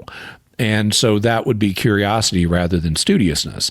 But basically, if it's a pursuit of knowledge that causes some kind of a problem, whether it's a moral problem like pride, or whether it's a practical problem like I don't know what I'm supposed to say about the resurrection now because I goofed off doing math all last week, it's going to be classified as curiosity. But as long as there's no problem, yeah, knowledge is a good thing. Knock yourself out. Be as studious as you want. That's fantastic. So really, it comes down to, as you cited St. Thomas and as your theological opinion, it's really about looking at the consequences. What are the results of what I'm doing regarding what I'm studying, how I'm studying it? What effect will that have? Like with the debate. Right. And there can be bad effects, for example, just to cite an obvious one, and this would be another moral fault. Okay, let's watch child pornography because we're curious about it. Okay, that's going to feed some disordered desires. You should not be doing that. So that would be an example of curiosity rather than studiousness. Similarly, you could say, like, I've got these books here. on ancient, let's pick the ancient Egyptian magic, since I'm not an ancient Egyptian. For me, this is definitely unapproved ritual. Okay, well, if I want to read about ancient Egyptian rituals so I can worship the god Thoth, and who was one of their gods of magic, and then actually put it into practice, well, okay, that's not appropriate for me coming from a Christian perspective. But if I just want to understand ancient Egyptians because I have a curiosity about Egyptology, I want to know, what did they believe? What did they do? What did they think about the way the world worked and the role of magic in it? Well, okay, then that I can study that. Or if I need, as a Catholic apologist, if I need to interact with people who are trying to revive ancient Egyptian religion, I could need to study it for that reason. So, it's not so much the knowledge itself, it's why are you studying it, and is there a good purpose, or are there bad consequences from doing that? That's excellent context. Thank you, Jimmy. And, specifically regarding the history that you were just diving into about, we don't really hear studiousness anymore. And if you look at the scholastics and the medieval period, it was a little bit more balanced. This next question goes to someone who we were discussing as well. And a term that I was telling you, my ears perked up when I first heard you mention it a couple of years ago, is you've spoken before about something many listeners are familiar with on the podcast, the medieval clerical underworld. That has been referenced by Dr. Richard Kickheffer in his seminal 1998 book, Forbidden Rites. It's an excellent transcription and analysis of CLM 849, the Munich manual that I know many listeners are familiar with. But in that tome, in the 1998 book, Richard Kickheffer says, quote, "Clerics in the medieval times were disproportionately represented in necromantic rites, using Latin texts and presupposing knowledge of mainstream ritual. The beliefs and ritual operations found in necromancy mimic those of established rites, somewhat as the threads are the same on both sides of a tapestry, and the patterns they form on the underside are recognizably related to those on the front," end quote. And so, Jimmy, I know you've spoken about this before, but can you give us the broad strokes on, do you agree with Dr. Kickheffer that ritual magic like that is a reverse tapestry of established Catholic rites, or how do you see that overall? Well, I think there's a balance to be struck here. And I think Kickheffer has done a lot of really great work in this area. And I don't know that he says, I've read this quote in the original, I don't know that he presents it as an absolute.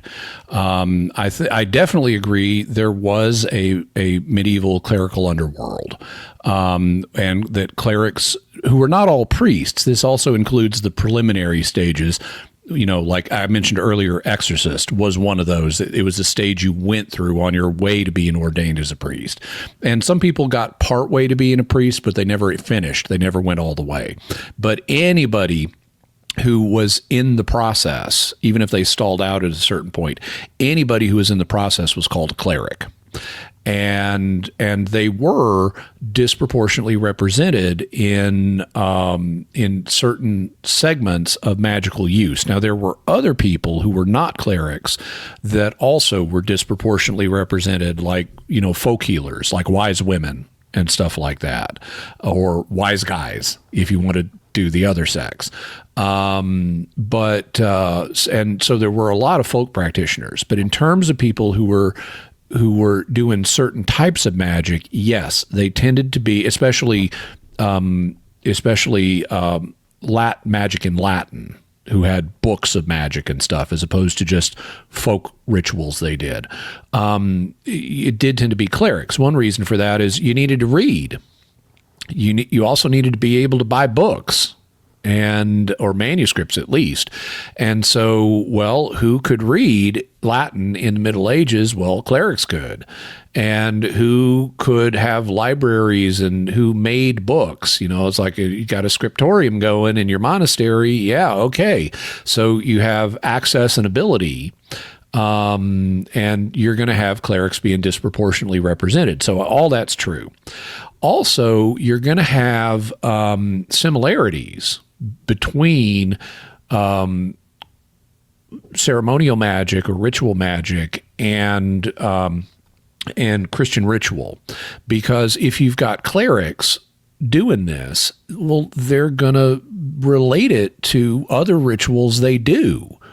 And so, if they're used to going to mass and they see this thing done and it's like, oh, wow, that sounds impressive. I wonder if I should incorporate that into a ritual I'm doing outside of mass, like invoking the Trinity or invoking the holy name of all the different titles of Jesus to get my will done in this context outside of mass. Well, yeah, okay, let's do that. And also, and this is a point that Kickheffer explores, and by the way, I'm going to do at least one episode. I've got a whole series of planned episodes that will relate to the medieval clerical necromantic underworld, and it's another on its modern equivalent, because there's a modern equivalent to it too. But I'm going to have at least one on the medieval clerical necromantic underground. It shares all these elements with medieval exorcistic practice. And so I think of these in terms of stages of medieval clerical necromancy. Stage one occurs when you're doing an exorcism. So you're trying to get the demon out. And as you're doing that, maybe the demon's trying to bargain with you and he wants to stay in the person. And so it's like, did you know that here are the hot stocks next week that you could invest in? So he's given you hidden information, occult information, and you believe it. Now, what the 1614 rite of exorcism says is ignore anything a demon says like that. It says, do not, the only thing you ever listen to a demon about is stuff directly relevant to getting it out of the person. You ignore everything else. But put yourself in the position of a medieval exorcist, and the 1614 rite isn't around yet, and the demon is telling me what the stock market is going to do next week, and I could use that information. Okay, that's stage one clerical necromancy, or type one clerical necromancy, where you're doing an exorcism, the demon gives you occult information, hidden information, and you believe it. Or you don't just ignore it. Okay, so that's type one, clerical necromancy. Type two goes like this. You say, I was getting rid of that demon the other day, and he gave me this this hidden information. Occult just means hidden. He gave me this hidden information, and that was really cool, but wow, it's too bad somebody had to get possessed. So how about I summon up the demon and I use the power of Jesus Christ to get it to tell me the hidden information. And I use the name of Jesus to control it, and this will be great. I'll get the hidden information. God will get glory because I'm subjecting the demon to God in the name of Christ. That brings God glory, and nobody has to get possessed. And so type two clerical necromancy is outside of the context of an exorcism. You get hidden information from the demon. Then there's type three. Type three clerical necromancy is, all that hidden information that I got from the demon, that was really good, but I have some other stuff that I need done. Like I've got this enemy and I just really need his crops blighted.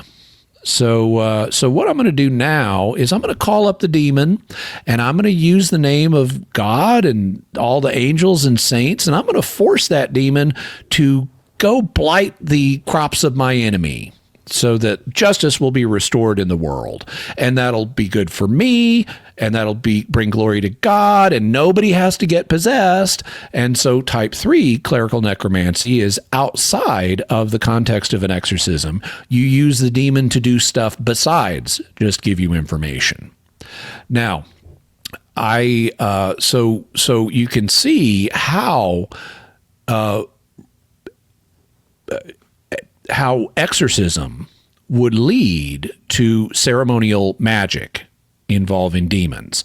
And I even have a proposal, and I haven't ever discussed this with Richard Kickheffer, but I have a theory that I'd be interested in his perspective on.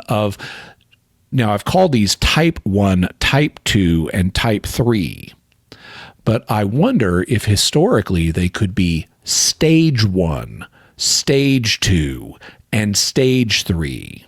So that first you had a bunch of exorcists who had doing exorcisms, and the demons are spouting off this interest in hidden information. And then later they get the idea of, hey, maybe we can get the hidden information without anyone having to get possessed. And then later they get the idea of, maybe we could have these demons doing other stuff for us besides just giving us the hidden information. And so I would be interested to know to what degree. Now, any historical process is messy, and it's not going to be a simple 1, 2, 3 across the board historically. But I would be interested to find out what evidence do we have that some people may have followed that trajectory. Between starting with the safe stuff of, I just want to get rid of this demon, and then they get tempted to, and I like this hidden information, to, let's maybe do it without the possessed person, and so forth. So I would not be at all surprised to learn that at least some people in the clerical necromantic underworld had this happen in this kind of sequence. In any event, that's a theory, but you can see how, whether you buy the stage theory or just the type theory, this is going to lead to the development of rituals that are kind of a reverse tapestry of established Catholic rites. But I said there needs to be balance here, and there have been some Christian authors, including some in the Church Fathers, who I think overestimated the degree to which non-Christian rites mirrored Christian rites. And they would say, the demons went out there ahead of Christianity and they invented all these rites that are like satanic parodies of what Christians do. And they seeded them in these other cultures. And it's like, okay, well, maybe that happened, but maybe it's just independent origination of something similar. Who can really say for sure? If we're talking about the hidden world anyway. So I want to display some caution on that regard, and not just say that these kind of necromantic rites are all just a parody of what Christians are doing. But I think there are plausible connections between some Christian practice, particularly in exorcism, and some necromantic practice. I think Kickheffer's definitely right about that, but I have not seen him advance a kind of absolute position of it's all derived from this. And I suspect, he, being a scholar, he would say, I don't think it's all derived from this, but there are some elements where it is kind of like this. They do seem to be mirror images in certain areas in some respects. That is fascinating, Jimmy. And I would hope that, if you and Dr. Kickheffer ever connect, or if Dr. Kickheffer shares that is a wonderful and fascinating thing about stages, and how those all interact. I very briefly, I can kind of trace out something that we talk about on the show a lot regarding the work that scholars have done on tracing the techniques of ritual magic. Dr. Stephen Skinner and Dr. Kickheffer and others, but roughly in 20 seconds, it would basically be that 2,000 years ago, and I love your Christian magic book as well. I'm definitely going to check that out. You have initial techniques that are really first found in, quote unquote, the Western tradition in the Greco-Egyptian magical papyri, which was a distinct form of magic compared to dynastic Egyptian magic, which was earlier, but around like 100 AD or the year 0, effectively the Greco-Egyptian magical papyri days. Certain techniques were seen, like it was a little bit more rare in the PGM, but a consecrated circle, the wearing of a protective phylactery, the intonation of nomina magica or divine names. And I'm going to trace this out, but I'm curious what you think about how this fits into your perspective there, because I think you made a great point. These techniques migrate say 1,000 years later, up to the Byzantine Empire. And so you have like the Hygromantia or the Hygromantia. You have specific works there where the Greek clergy, Orthodox clergy, were exactly engaged in that. That's a fascinating thing to think about, the Greek clerical underworld. And then as Constantinople was falling, you have this migration of manuscripts over to, Rome and Italy and then through Western Europe, but also on the Western side with Alfonso X and the court of Castile. And you have this other movement of Arabic manuscripts. So if you're a monk in the year 1350 or 1400 in Germany or in England, Spain, Europe is getting effectively flooded from both the southwest and from the east of magical material, Jewish, Greek, and Arabic. So I guess the question for you would be, does that kind of fit what you were just saying, which is if you're a cleric, you had to wrestle with these things and you're getting all new information in. So it's like, what do you do? How do you process that? Would any of that fit into your stage theory? Oh, yeah. As well? Yeah. Yeah. Both in terms of the stages, which I admit is going to be a messy process. Some people are going to go straight to type 3. They're not going to care about type 1 or type 2. But I suspect that overall, it may have developed in stages to a significant degree. But in terms of incorporating various things, well, the foreign and the unapproved are exotic. And people are going to attribute significance to things they find exotic. So, hey, I may not be a Mussulman, but wow, they've got some interesting rituals they do. Maybe I can incorporate some of what they do and some of what I do. So I could see how Islamic ritual could have an influence on European ritual. Similarly, those ancient Greeks, they're an interesting bunch. Some of them predicted Christ, and they're where our culture came from anyway. And there was all this stuff that got lost, and now we're finding it and translating it. And like those manuscripts we got from the Arabs and stuff. Maybe we can incorporate some of this, or our Jewish buddies. This Zohar thing, that sounds interesting. Maybe we can incorporate some of that. So if you're doing sort of frontier work, there's a school of thought in this. It's actually common in conservative Protestantism, but before I was Catholic, I used to be conservative Presbyterian. And in conservative Presbyterianism, there's a school of thought known as theonomy. That it's a very interesting school. I won't go into it in detail, but one of the criticisms I heard once of theonomy is that it's like doing frontier theology as if you were in downtown Philadelphia, because they'd make these really radical proposals, but treat them as this is totally obvious. And I think there's something similar here where, if you're doing Orthodox theology, okay, that puts some safety guardrails on. But if you're doing frontier theology, if you're doing unapproved, shady, foreign sounding stuff, you're going to be a little more eclectic. That is again, listeners, I hope you appreciate that as much as I do. That's a wonderful element to think about as we think about the history of Western magic and the relationship to approved theological practices and ritualistic rites. That's Jimmy. Thank you for sharing that. In addition, and this actually goes because you were just speaking about your background as well.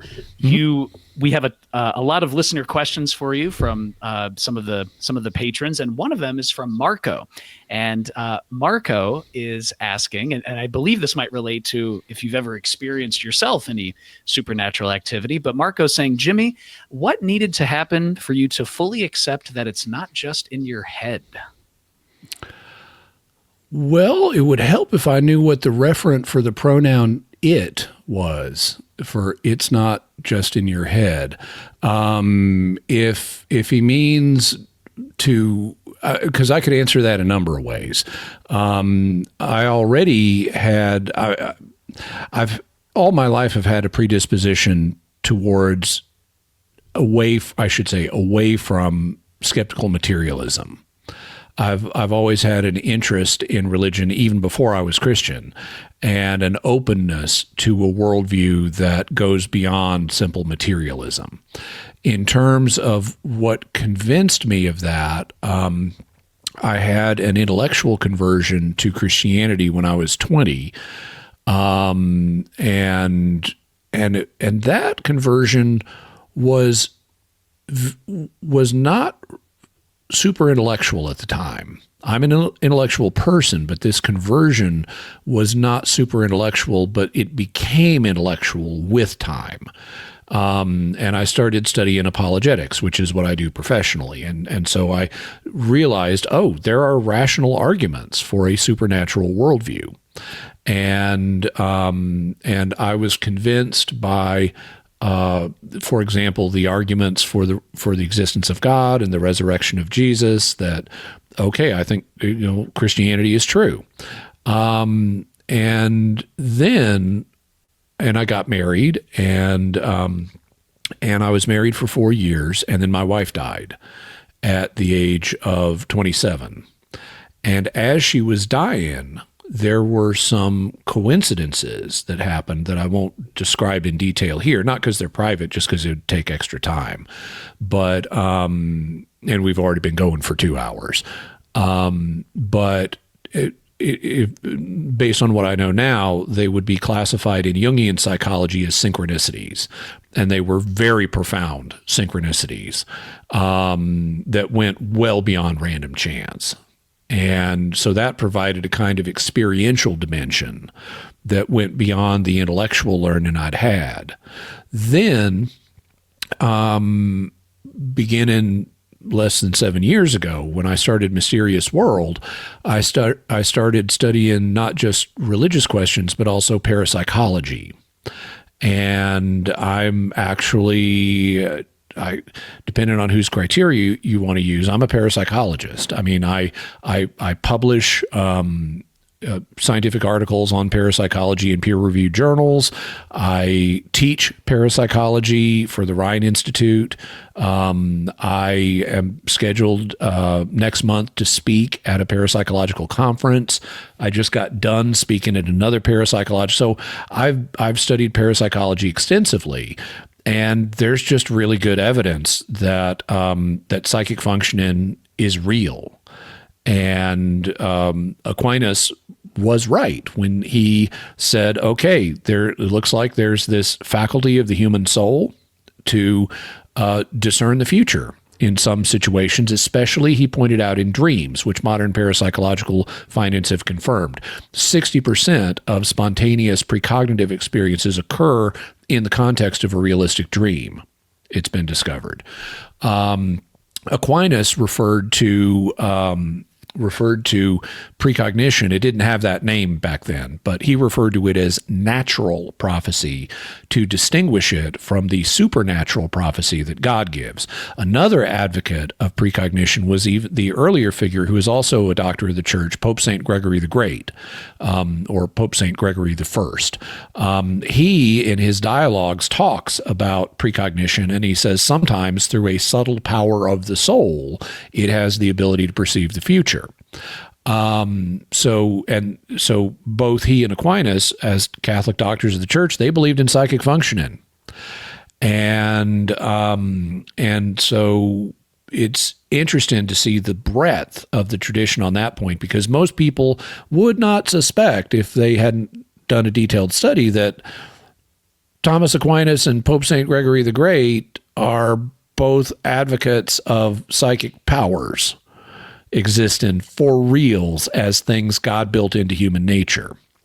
But as a result of all the parapsychological study I've done, I've now seen a lot of evidence for things that challenge a purely materialistic, naturalistic worldview.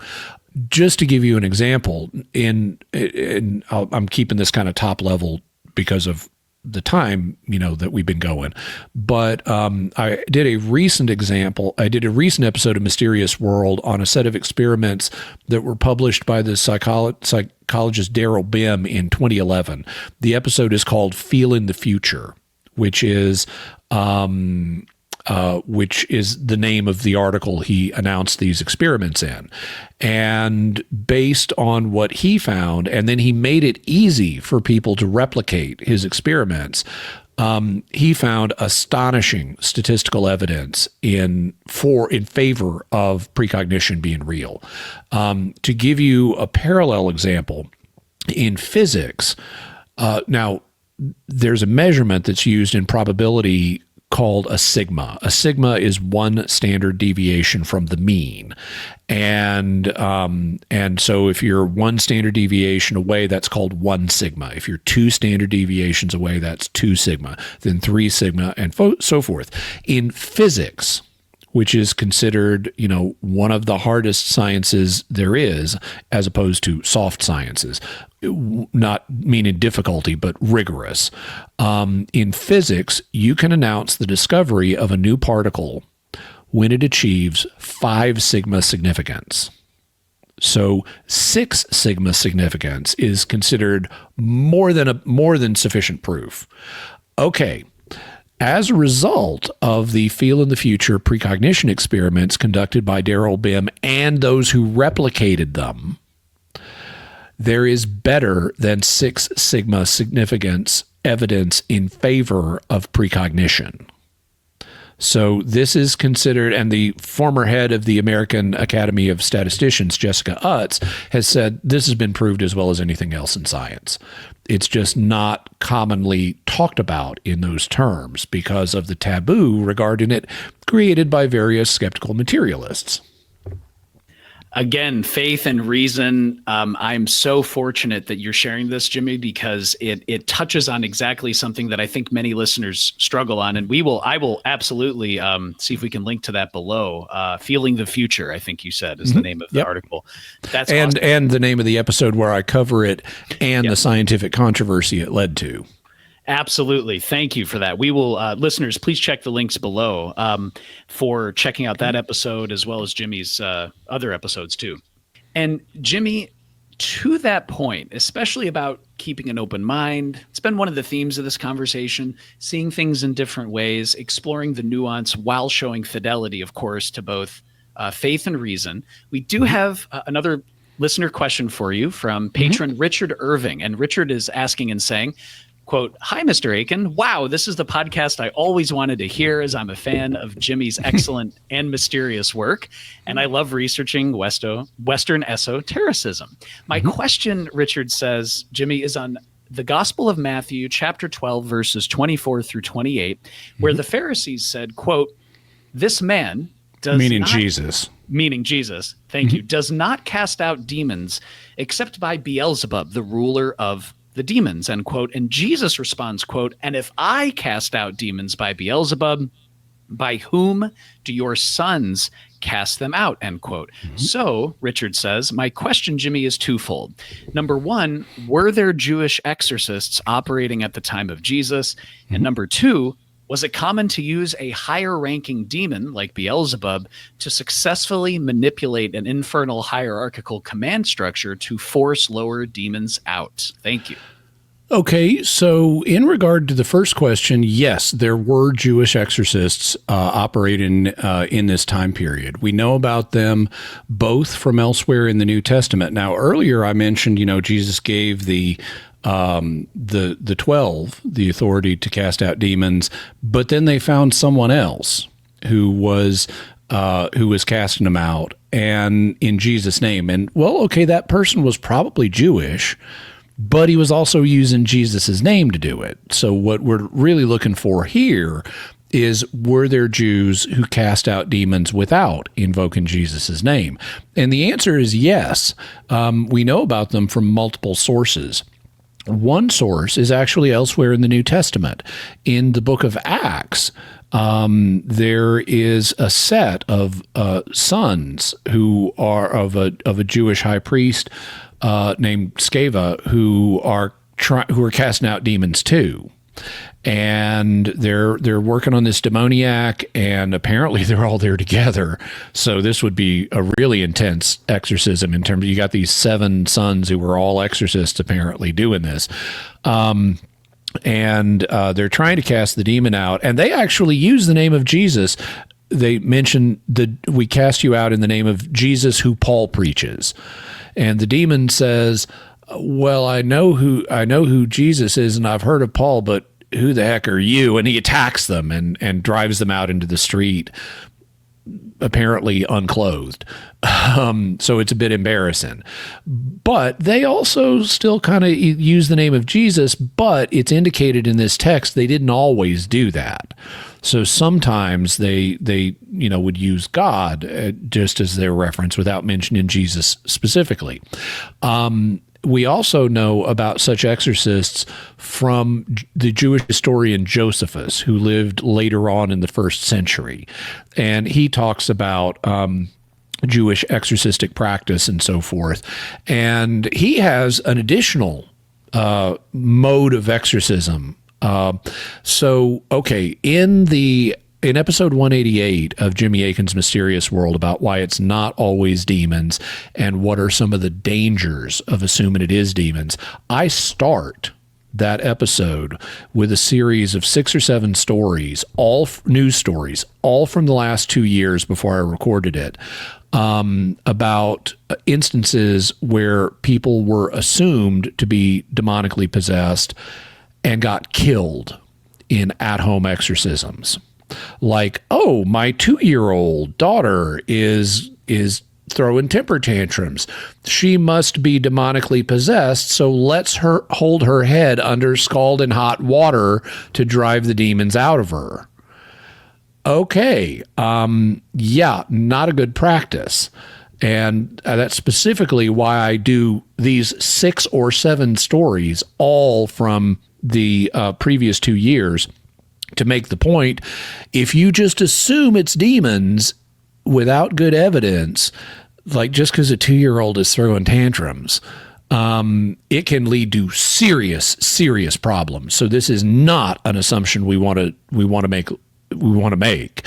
And by the way, at-home exorcisms are not the way to go.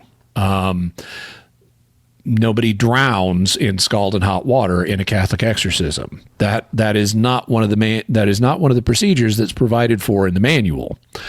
But some exorcists have used physical discomfort to try, in various world religions, to try to dislodge the demon. And it kind of makes sense. If you've got a harmful spirit in someone, you could make it uncomfortable for them to stay. And that actually goes along with my theory of the holiness overload, in that you're making it uncomfortable for them to stay because holiness is uncomfortable for them. But it's not uncomfortable for a person who's not a demon. And so it doesn't injure the person to expose them to holy water and prayers and things like that. So unless you're doing something that's not provided for in the ritual, it's not going to hurt the person, but it will make the demon uncomfortable and hopefully enough to leave. Well, okay, so other religions, though, don't have the constraints that the Catholic Church does about don't hurt the demoniac. In fact, many of these were, I hate to say it, but they were done by folks in the Protestant community who don't have established rituals for this. And they're just kind of making it up on their own because they're desperate and, dealing with this problem. And they're trying what might work. Well, according to Josephus, some Jewish exorcists did use a kind of discomfort-based exorcism, where they would take, he cites a particular Jewish exorcist who, if I recall correctly, he had actually seen this exorcist operate, but he had a kind of plant matter that smelled really bad. And he had it in a ring, and he would expose the demoniac's nose to this evil smelling plant matter to try to drive the demon out. And so there's another model for how physical discomfort, for how exorcism could work. And in this case, he also had it's been a while since I looked up this passage, but he also had a test for the demon to show that it had left the person. If I recall correctly, the test was he's got like a little basin of water or something, and the demon's supposed to knock that over when it leaves. And so he had both a way to get rid of the demon, and he had a test to show that the demon had left. And a lot of this in the Jewish community was linked to the figure of Solomon, who has this reputation as, the wisest king of Israel. And so, well, if he's wise about stuff, he ought to know about how to get rid of a demon. And so Solomonic magic then became a subject that was explored in the last couple of millennia. We don't have any biblical evidence that Solomon really did anything with regard to demons, although maybe he did. I certainly couldn't rule it out. Like I said, every religion has ways of dealing with harmful spirits. And if you got someone with a reputation for wisdom, he might have looked into this area. I just don't have historical proof that he had anything to do with demons, but the Solomonic magical tradition is a notable tradition.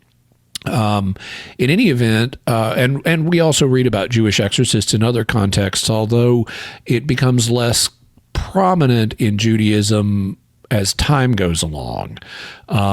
Justin Sledge had a nice way of putting it on his channel that in the divorce between Christianity and Judaism, Christianity got exorcism.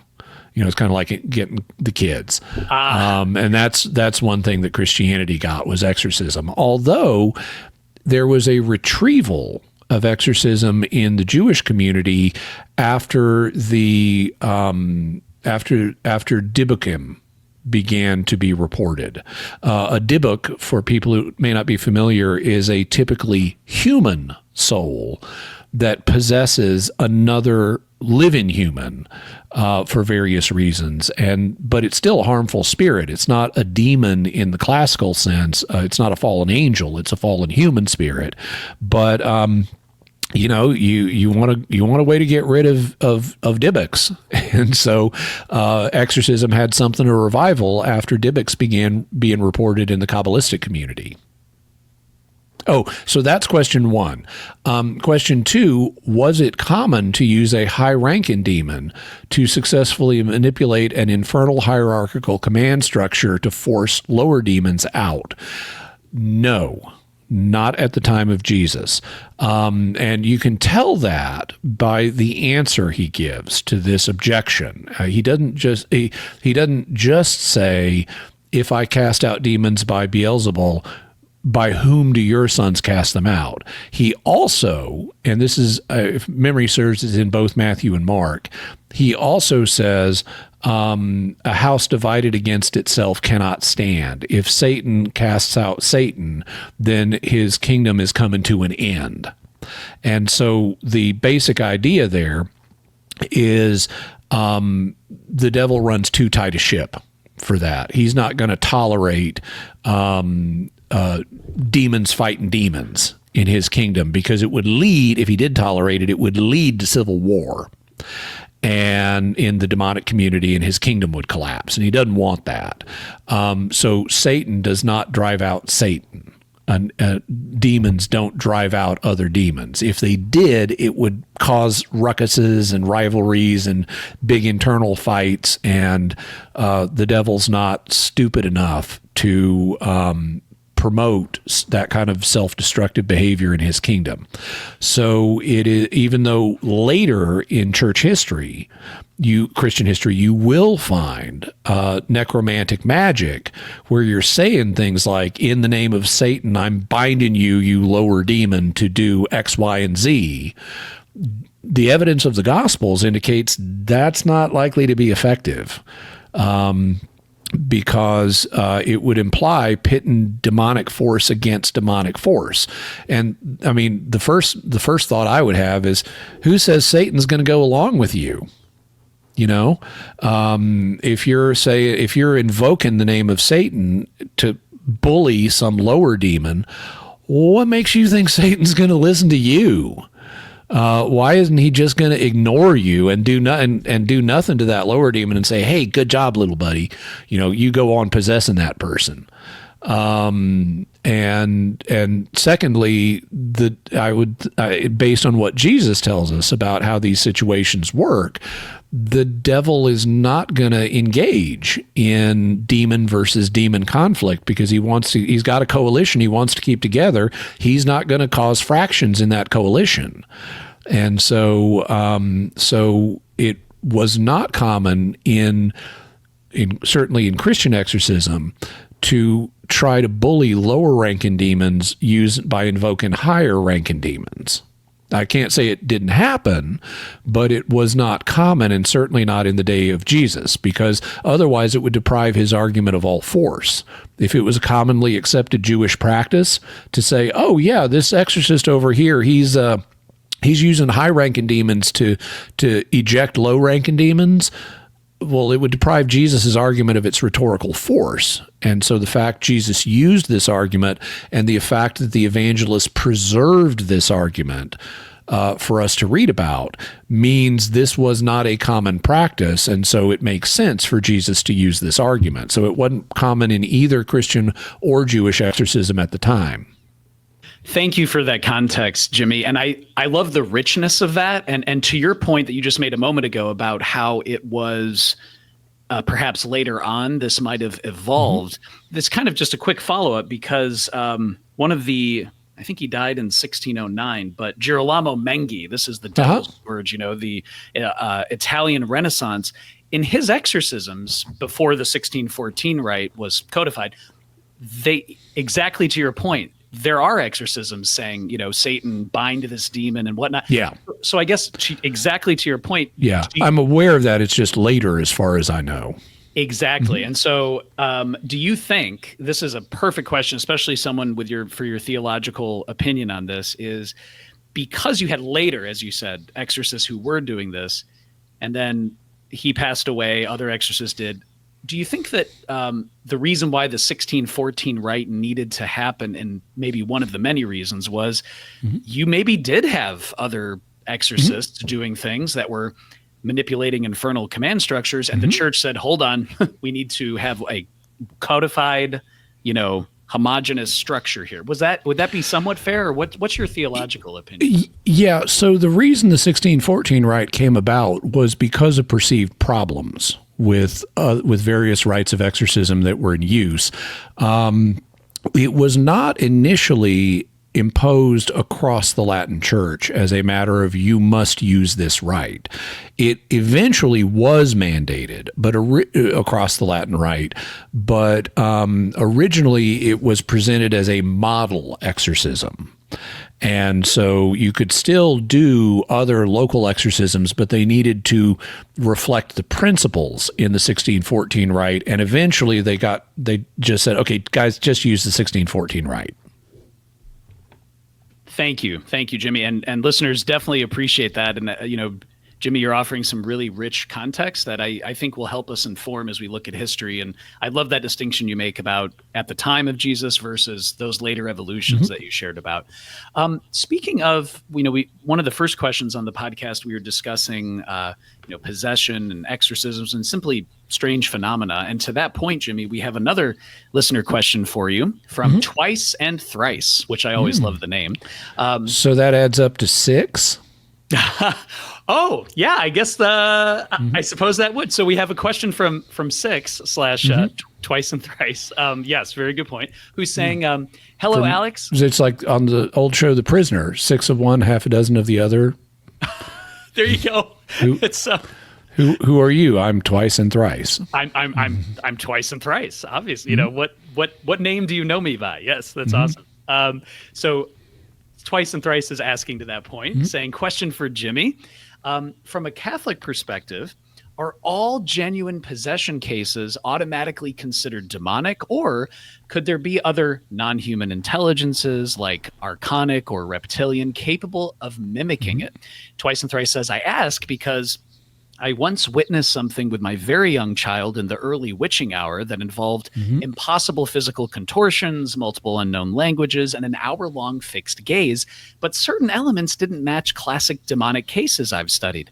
As of today, years later, He still sleepwalks and sleep talks in an endless variety of voices and languages, though he never leaves his room, and he now began experiencing very violent episodes of sleep paralysis. So Twice and Thrice is asking, Jimmy, would the church still treat this, or a case like this, as purely demonic, or might it consider another category altogether?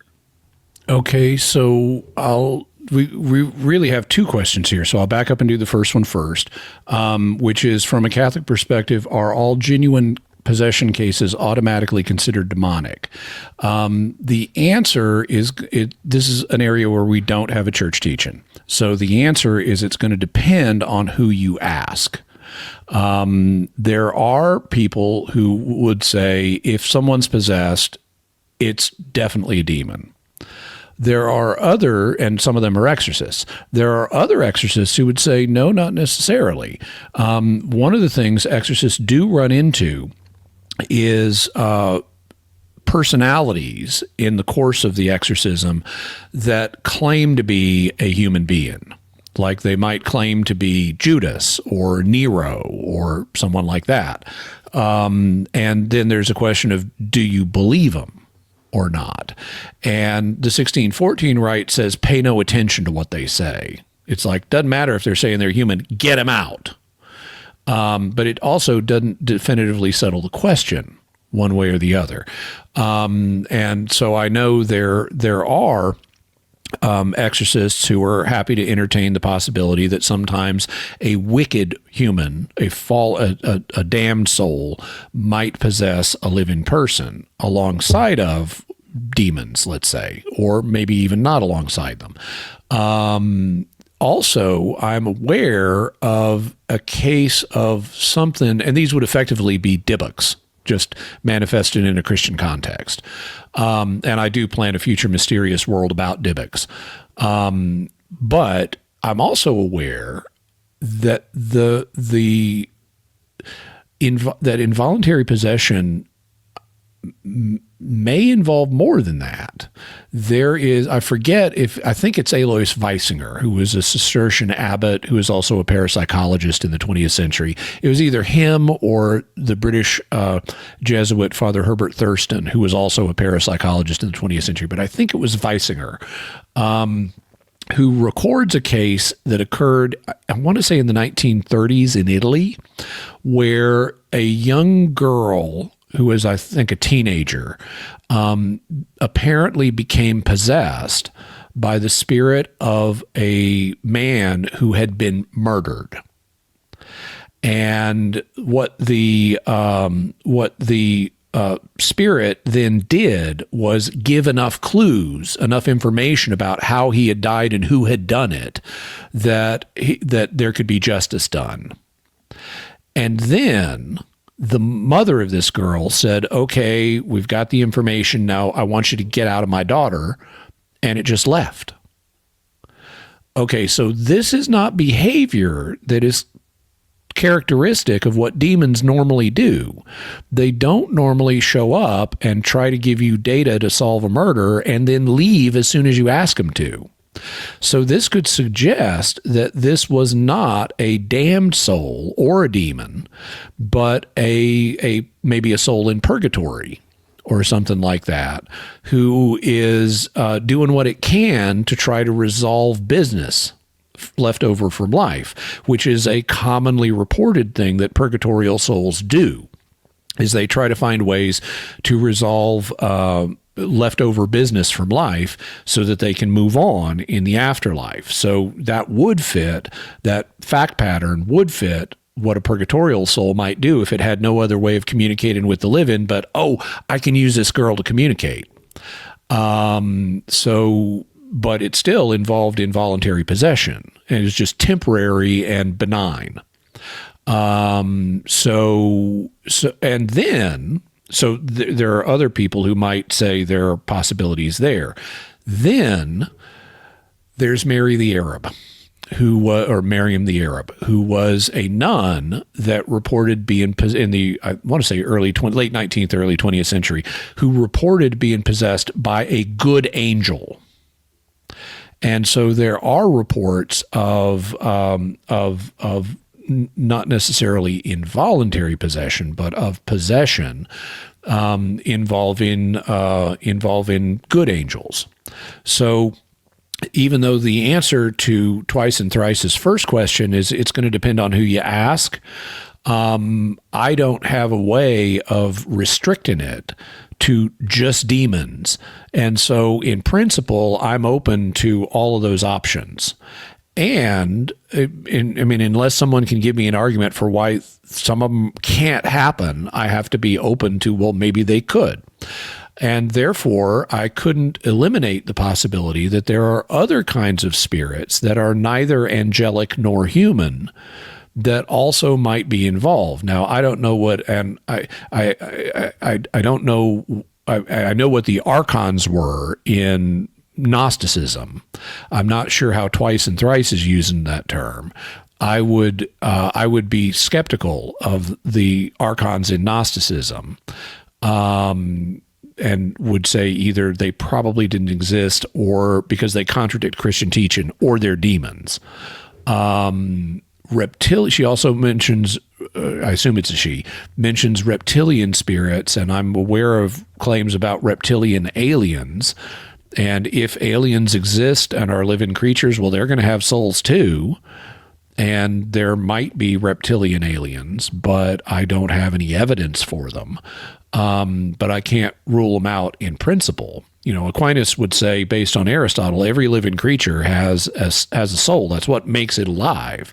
And so if there are reptilian aliens, and I don't know that there are, but if there are, well, they would have reptilian spirits. And so I don't have any evidence of this, but I can't reject the possibility in principle. And there could be other kinds of spirits that God just hadn't told us about. And if they're positive spirits, they'd get classified as angels, given the way the term gets used these days, even if they're ones we've never heard of before. If they're harmful, they'd get classified as demons, even if we've never heard of them before. Or they could be kind of like us and are, neither 100% on team good or 100% on team bad. So all of those are possibilities. When it comes to Twice and Thrice's second question of would the church still treat this situation as purely demonic going on with the very young child who may not be quite so young anymore, would the church still treat this situation as purely demonic, or might it consider another category altogether? It definitely would consider other categories. Now, Twice and Thrice has said some stuff about what was going on with the child and what is going on with the child now. And although there are some similarities to the diagnostic criteria that are used in possession cases, there are also gaps in that of things that are not being mentioned that are also used to diagnose demonic possession. And we haven't even talked about natural things it could be. It could be a parasomnia. Twice and Thrice mentions that the child has begun experiencing violent episodes of sleep paralysis. Okay, that's a parasomnia. That's a natural condition. Sleep paralysis is when there is a mismatch when you're waking up and your mind comes back online, but the brain module that paralyzes us when we're asleep so that we don't act out our dreams and endanger ourselves and others, that stays on. And so there's a mismatch. It's like I'm conscious, but I can't move, which is a very frightening experience and can feed night terrors and all kinds of things like that. Okay, well, if there's sleep, so that's a parasomnia right there. Twice and Thrice also mentions sleepwalking. That's a second parasomnia, which is where the paralysis module fails to turn on. So we've got two parasomnias here that are natural conditions. Also, sleep talking is a parasomnia. We have multiple parasomnias here. And so So I would say this may not be anything demonic or related to spirits at all. It could be that the child has something going on in the sleep centers of their brain that are producing these different effects. And in exorcism situations, the exorcist is required to investigate natural alternatives first before proceeding to do a major exorcism. And so if I were involved in this case, I'm not an exorcist, but because I'm not a priest, but I am a parapsychological investigator. I've been specially trained in how to investigate parapsychological cases. And if I was investigating this case, one of the things I would do is say, let's bring in a sleep specialist. Let's have the child spend some time in a sleep lab, being monitored, and see to what extent can the phenomena that are occurring, that are being reported, to what extent could they be explained and addressed naturally and medically before proceeding to say there must be a spirit involved here. This is standard procedure among this is standard procedure among competent paranormal investigators. When you look at a situation, you make a list of everything that could explain the phenomena that are being experienced, and then you go down that list, starting with the natural explanations. And because normal explanations are more common than paranormal explanations. So if you can explain what's happening with just normal factors at work, you don't need to propose paranormal factors. Also, competent paranormal investigators generally find that even in cases where something paranormal is happening, usually there are some factors that are just normal but have been misidentified as paranormal. Because once you think there's a ghost in my house, suddenly every bump in the night, oh, there's that ghost again. You start looking at everything through the lens that you are thinking about paranormally, but really it's like, no, it's just the air conditioning system causing stuff to vibrate at night. And so almost always there is, even in genuine cases of paranormal activity, there is some measure, maybe all of it, that is due to natural causes. Thank you so much, Jimmy. And you know what? I'm checking the Patreon here since I had the initial question. I did talk to Twice and Thrice because I thought maybe medical support. Twice and Thrice says, this was a couple days ago, no medical support. Science is utterly lost in these matters. I've had well over 100. Apparently Twice and Thrice, not the child, has had well over 100 sleep paralysis episodes. And one of your other guests said it best: whether I like it or not, the spirit world keeps showing up for me and for anyone who shares my home, which made me think of potential infestation or maybe another natural explanation. It's possible, but if Twice and Thrice and the child both have parasomnias involving sleep paralysis, it could be an environmental factor. It could even be a genetic factor. But if it also happens to other people in the house, I would look for are there non-genetic factors that could be environmental that could result in sleep paralysis, like maybe some kind of mold is growing in the house that's causing parasomnias. And so anyway, I haven't consulted on this case, but so I can't address the case and say, here's what's going on. But the church would look at other options besides just the demonic. And actually, hopefully, something natural could be found, because if it's something natural, it may be possible to address it naturally. Absolutely. And again, I appreciate that, Jimmy, because you're coming back to, as on Jimmy Akin's Mysterious World, faith and reason. And as someone engaged in the parapsychological, making a checklist of all the potential natural things, going through those first before you look at other things or considering them simultaneously. That's wonderful. Thank you. Thank you for that context. And I know that Twice and Thrice will also very much appreciate it, as I do. I hope it's helpful. Yes, same. And even if it doesn't lead to a practical solution, it may be reassuring that maybe this isn't a demon. Maybe it's something else. Right. Because there are few things that are more scary than a demon has affected me and I can't do anything about it. Even if you can't do anything about it, maybe it's not a demon is a relieving thought. 100%. Yes. Here's certainly hoping. Absolutely. Speaking of, Jimmy, another theme that you've touched on here, which is, drawing on the rich tradition of the historical tradition, the medieval tradition, and offering your theological opinions. We have a listener question for you from Gabriel Shear. And Gabriel is asking and saying, perhaps the church and Western magicians face a similar dilemma in choosing which practices can adapt with the times and which should adhere to tradition. Stepping into that river of tradition is part of what makes working with grimoires so rich and beautiful. But are there practices, Gabriel's asking, we can and perhaps should adapt to our own time and place? Well, speaking from a Catholic perspective, I would say that, yeah, there are practices from the past that need adaptation with time.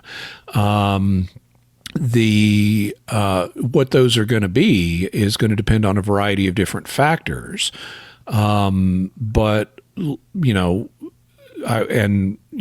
is part of what the church does, and it's part of what the church's, the technical word is its magisterium. Magister is Latin for teacher, so the church's magisterium is its teaching authority that Christ gave it. It's basically, for functional purposes, it's the bishop's teaching in union with the Pope.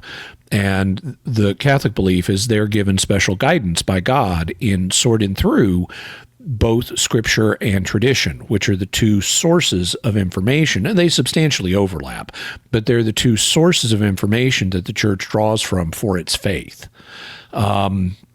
And so it's the job ultimately of the magisterium to help the faithful understand scripture and tradition and as they apply to the faith. And that requires, and so there is a value to tradition that the Catholic Church acknowledges.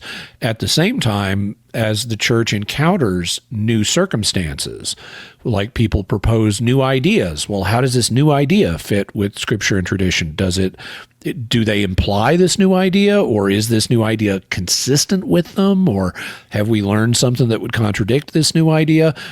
If it pertains to the faith, as opposed to, for example, being a matter of science, or purely history or something like that. But if it pertains to the faith, it's the church's magisterium's job to sort out that question. And so there are adaptations that need to be made. That's why, for example, the 1998 rite of exorcism was made. That's why there is a revision to the 1614 rite. Now, today, both are allowed to be used, but there was a perceived need to make some further adaptations from the 1614 rite that were attempted to be made with the 1998 rite.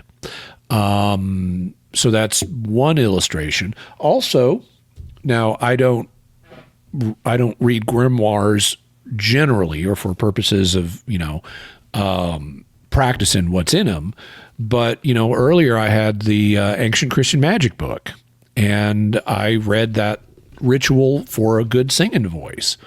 Well, there's perfectly fine stuff in that, and so if Catholics today wanted to revive that ritual, well, if they wanted to use it officially, they're going to need to get a bishop's permission.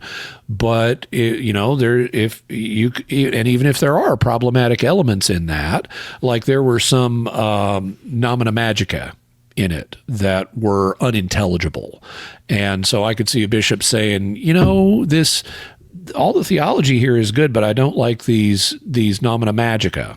So, okay, we'll take those out. Well, that would be part of a discernment process for what's good here and what's not good here, and what can we adapt and what should we leave alone, or could we leave alone? And so I would say that's an example of the sorting the wheat from the chaff, to borrow a phrase from a rather well-known figure in the New Testament. Actually, that's John the Baptist. But I would say,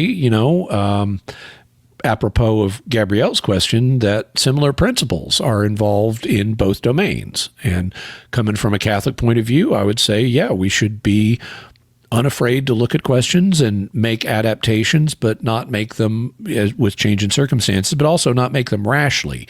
I think it was G.K. Chesterton, the British Catholic author, who had a saying that you should never tear down a fence until you've learned why the fence was built in the first place.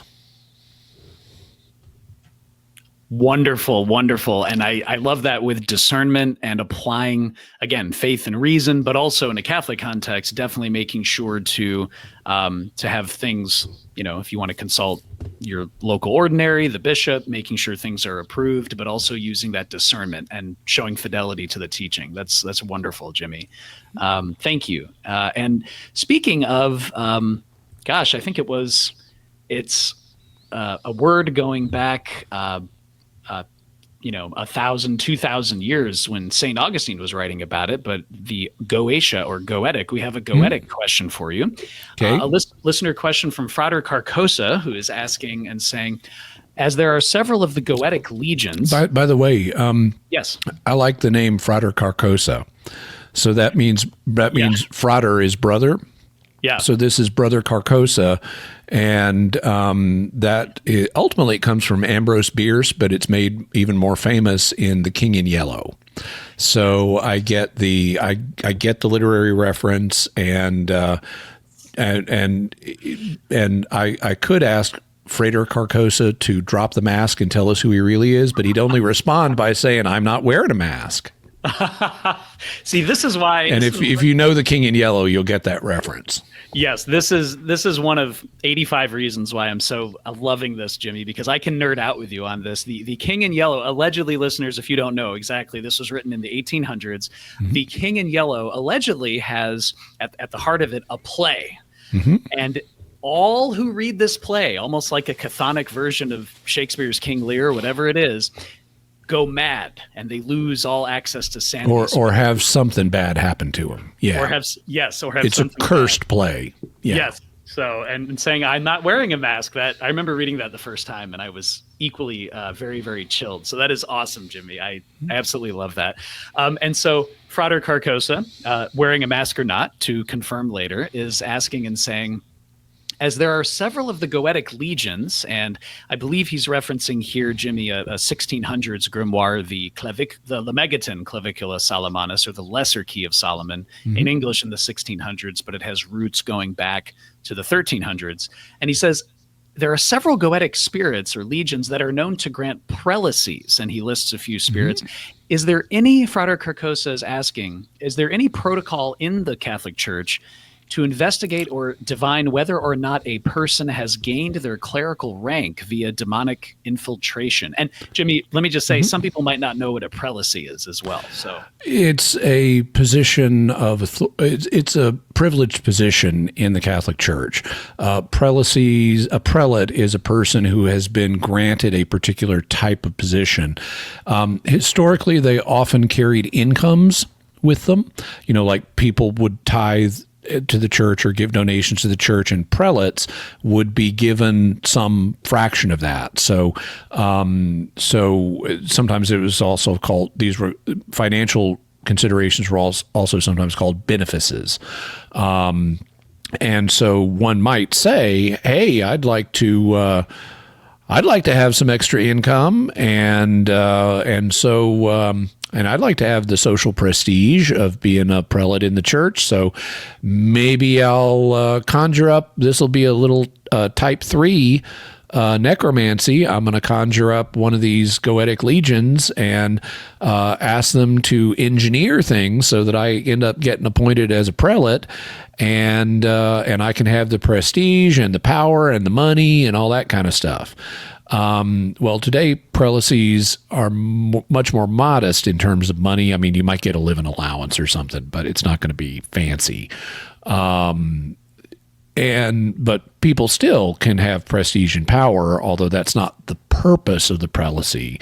But there is a certain amount of prestige associated with being a prelate, and a vain person could exploit that and crave that, even if, and in so doing, they would be violating Jesus's teaching that the greatest among you is the one who's going to be the servant of all. They would be pursuing this out of vainglory rather than genuine motives of service. So is there a protocol in the church to figure out whether someone has gained their clerical rank through demonic infiltration or influence? Well, the short answer is no. There is no right for, like, if you look here in the Book of Blessings, or if you look in the Sacramentary, which contains, or if you look in the rites, there is no right for, oh God, tell me if this guy used demons to get his current rank. So there isn't any right to do that, R-I-T-E. But there would be ways of investigating it. And there's not an established right for investigating it.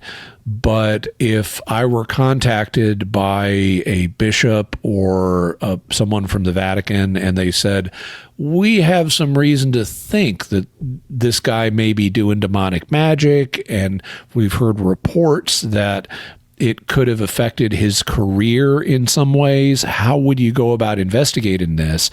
I would be able to put together a program to work to investigate it. The program would be based on naturalistic principles of looking at and weighing evidence from that is objectively ascertainable. It would not involve directly consulting a spirit. But by interviewing humans and saying, what have you seen? What have you witnessed? Things like that. How did this person's career unfold? I could design a program that would enable one to get at this question. But it strikes me today that most high prelates in the church are probably not there due to practicing demonic magic. Not today. Maybe in the past. I would suspect this is a kind of danger whose day has probably passed. Today, the danger is more that the prelate has been influenced by the zeitgeist and is tempted to disbelieve in demons altogether rather than trying to invoke them for personal gain. Again, thank you, Jimmy, for the nuance there, even though there's not a specific RITE, but potentially using the available information to build a program, I think is a fascinating thing. Thank you for sharing that. And since you just ended on this with, a time that has passed or sticking in the past, we have a question, a listener question for you from Jameson, and specifically talking about reading works through a Christian lens. And Jameson is asking and saying, quote, "Hey, Alex, excited to write in for the first time. So am I, Jameson. That's awesome. My question for Jimmy Akin is this. During the Renaissance, many priests looked to the works of so-called pagan prophets who seemed to foretell the coming and sacrifice of Jesus. Like the Sibyls. Like the Sibyls. There you go. Evaluating their works for other divinely inspired insights.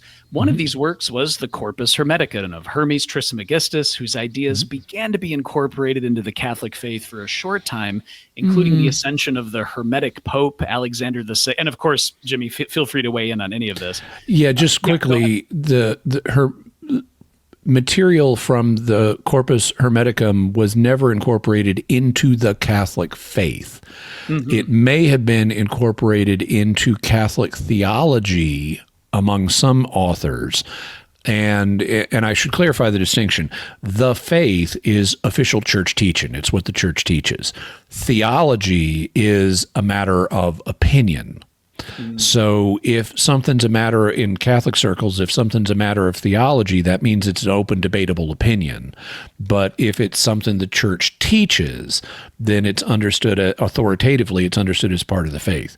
Material from the Corpus Hermeticum has never been something that the church has taught as this is true authoritatively. We're telling you this is true. There have been some authors who have incorporated ideas from the from Hermetic material into their theology or their practice, like maybe they want to do, Hermetic magic or something. But that's a matter of specific individuals, not here's what the church authoritatively teaches. Excellent. Thank you for the clarification on that. And I think that's a great thing for, I know, myself and all the listeners to keep in mind. And to that point, Jameson says that one of the works of Isaac Casaubon in 1614, the year 1614 again, one of his works, I am going to totally fail at this, De Rebus Sacris et Ecclesiasticus Excertationis, the 16, which sought to discredit the Corpus Hermetica as forgeries, was influential enough to make Hermeticism unpopular in this period of rediscovery and drove Hermetic thought underground, leading ultimately to the creation of the Rosicrucian order and eventually the now legendary Hermetic Order of the Golden Dawn. But Jameson says now that Casaubon's writings have been reevaluated by modern scholars to have significant errors, and the historical credibility of the text of the Corpus Hermeticum has been largely reestablished, do you, Jimmy, believe that the Catholic magician or the Catholic Church at large should take a second look at this important metaphysical source material? And then secondly, how would you recommend reading pagan metaphysical works through a Christian lens? Thank you.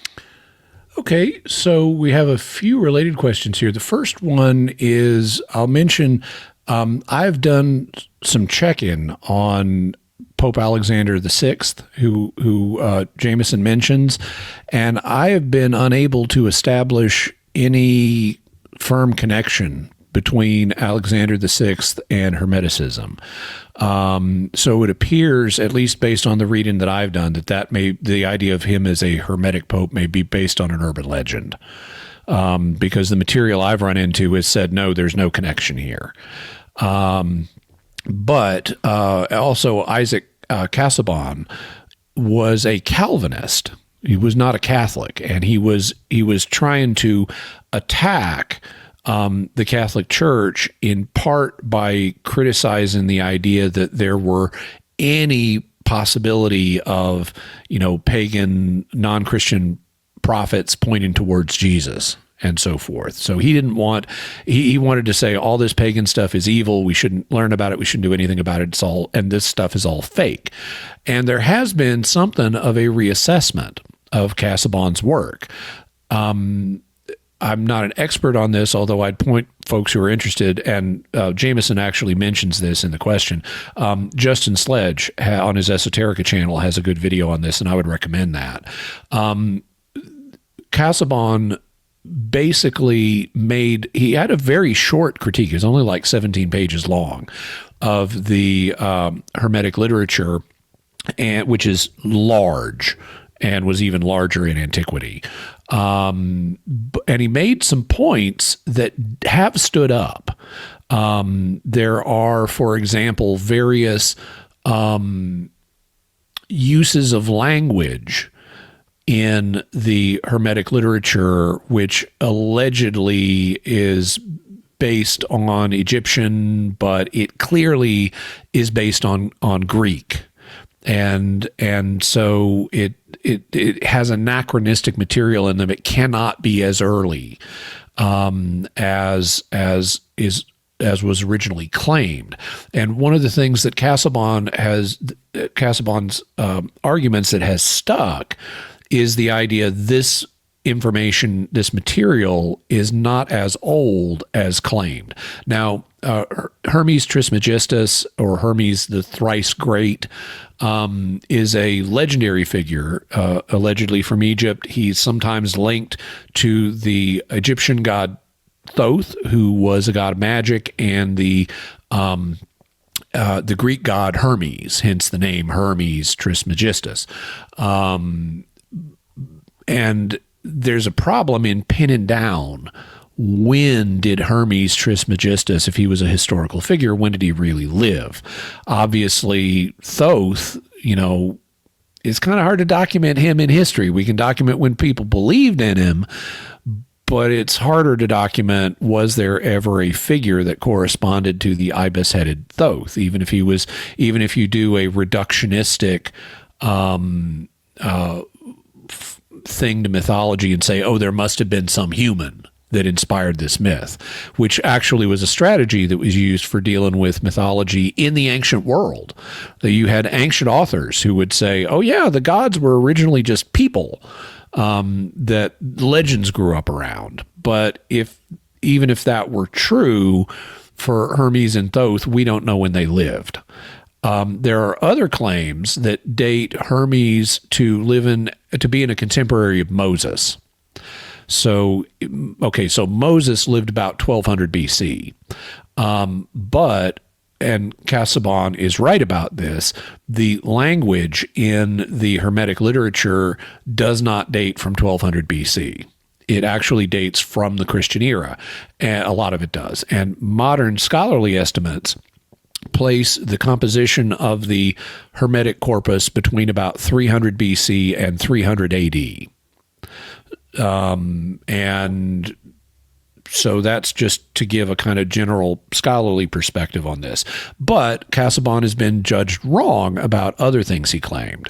To get to Jameson's questions, though, do I believe that the Catholic magician or the Catholic Church at large should take a second look at this important metaphysical source material? Well, I can't speak to what a Catholic magician should do, or any magician.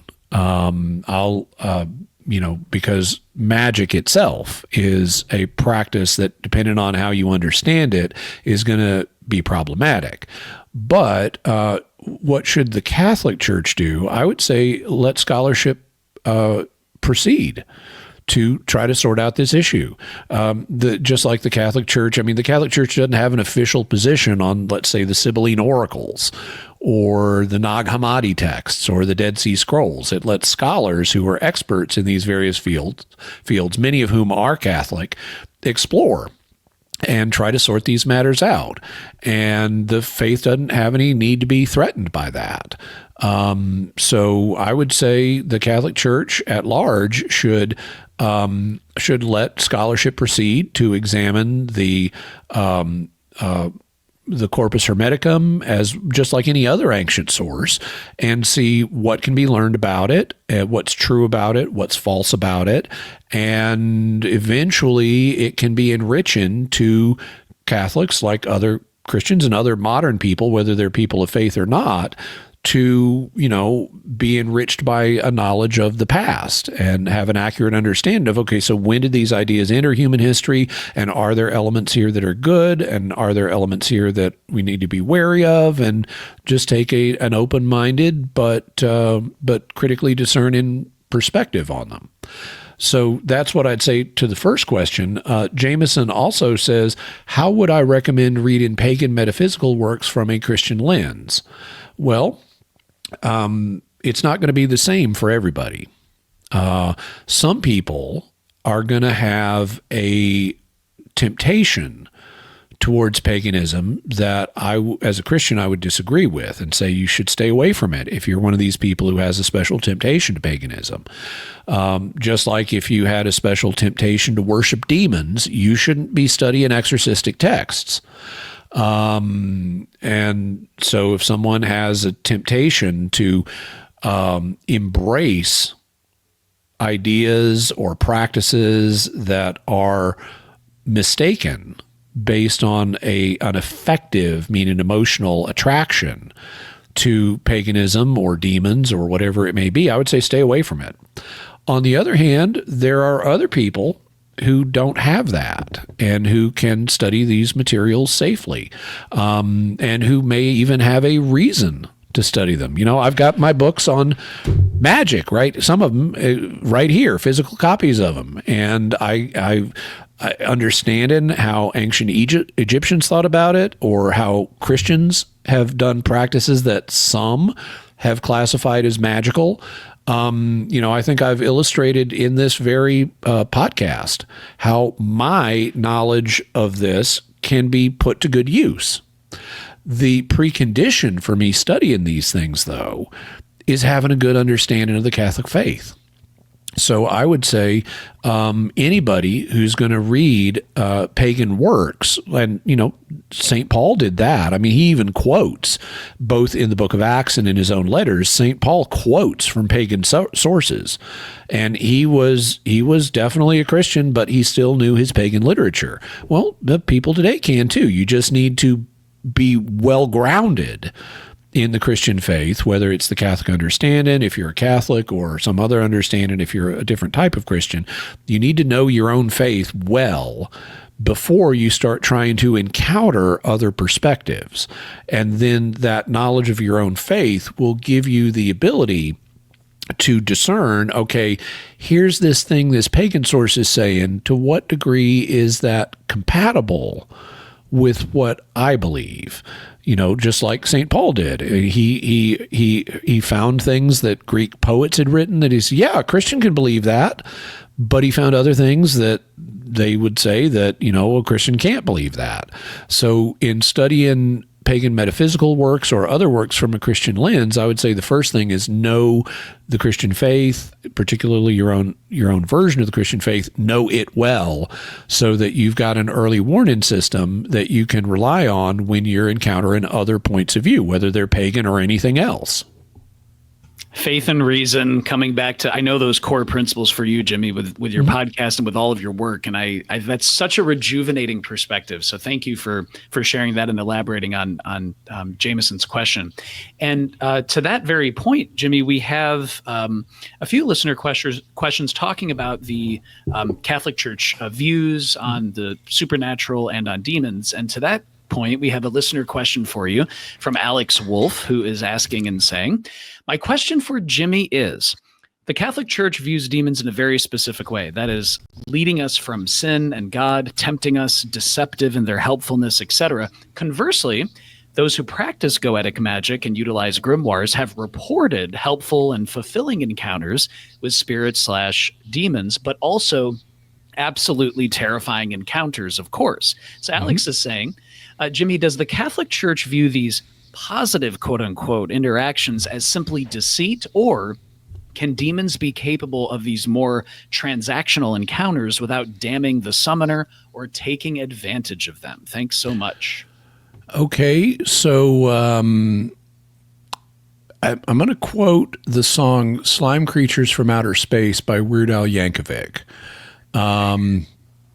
He's singing about how the slime creatures from outer space have invaded Earth and they're causing problems for everybody. Let me get the exact lyrics so I can quote the context. Slime creatures from outer space, lyrics. While you're pulling that up. Yeah, awesome. okay. I love it. I don't, so he's singing and he says, they'll rip your head off just for fun. They'll paralyze your mind. They're wearing out their welcome. I don't think I like their kind. They'll suck your brain out through a straw. You just can't trust those guys. Okay, that's true not only of slime creatures from outer space, but of demons who are lying liars who lie. They are working for the father of lies.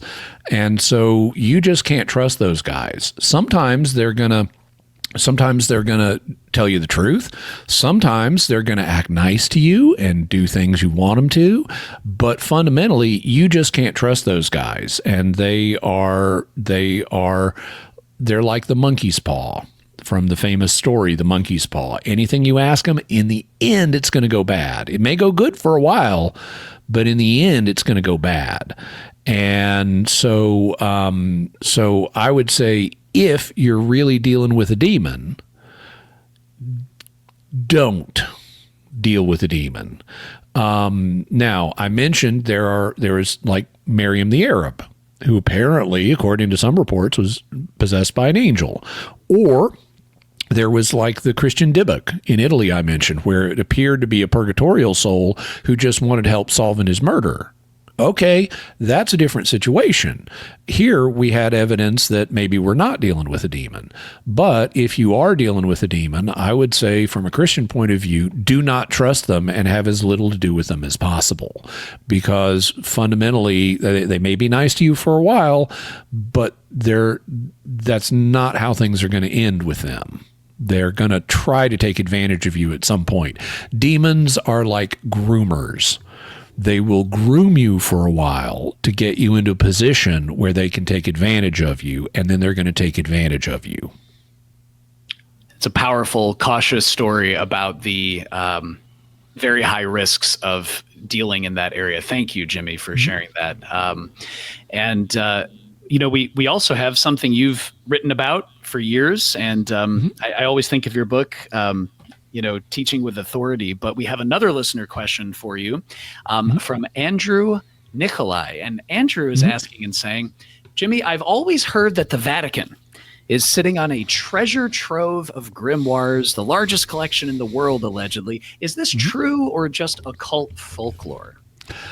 Well, okay. Hang on. Let me get the episode number, because I know I have an episode that touches on this. Okay, it's episode 147, which you can go get to by going to mysterious.fm/147. And that principle works for all of the episodes of Mysterious World. If you know the episode number, you just go to mysterious.fm/that episode number. But that episode is what historically, or at least for the last few centuries, was called the Vatican Secret Archives.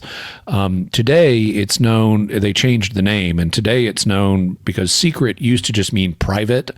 So it was the Vatican Private Archives, but then secret is like, ooh, forbidden knowledge, and it acquired a new meaning in many modern languages. So they changed its name to the Vatican Apostolic Archives. It's a library, and it has a lot of historical material in it, some of it going back centuries. But it's not secret in the sense people think. If you are, I've been to the Vatican website and looked up the application form for how do you get access to the Apostolic Archive, and basically they want to know, are you a historian who's pursuing a genuine historical task? You could demonstrate you're a historian by working as a historian at a university or by documenting that you're working on some historical research project. But basically they want to know, are you a historian? And they don't care what your religion is. You could be a Christian historian, you could be a pagan historian, you could be a Jewish historian, you could be an atheist historian. They don't care. What they want to know is, are you a historian, before they let you start handling historical materials. They don't want you getting Cheetos all over, Cheeto crumbs all over the letter from Henry VIII.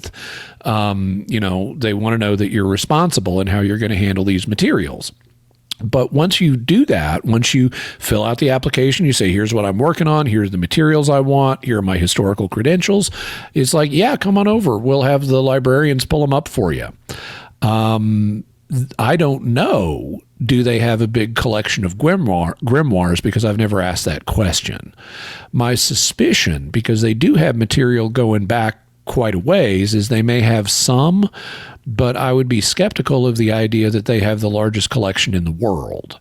The reason I say that is because there was, for a number of centuries, an institution known as the Index of Forbidden Books, which were books that contained material that was regarded as inconsistent or dangerous, at least, for Christians to be exposed to. And this did include some grimoires. So I would not be surprised that, oh yeah, for those dangerous things, we wanted to keep a file copy, So I wouldn't be surprised if they had some, but they haven't gone super out of their way to like, oh, let's collect them all. Got to get them all. I would suspect some private individual who has a collector habit and a fascination with them might well have more, or some university somewhere or something. So I would suspect they have some, but I would at least question the idea that they have the largest collection in the world. Excellent. Thank you, Jimmy. That's great. I remember I would often ask scholars who come on the podcast, in my head, I think, oh, you have a new Latin manuscript. You probably bribed some priest in the Vatican to sneak you through the catacombs at midnight. And they're like, yeah, I actually just spend like a lot of time in a library with specific Latin translation dictionaries, So I think it goes to your point that there's always different ways to try and get access to the manuscript. Yeah. Oh, and by the way, just for historical information, the Index of Prohibited Books does not exist anymore. It was abolished in the 1960s, so that's not a current activity the church is still doing. Ah, very good. Okay. Thank you. Again, listeners, I hope you're taking notes as well, because this is just incredibly fruitful.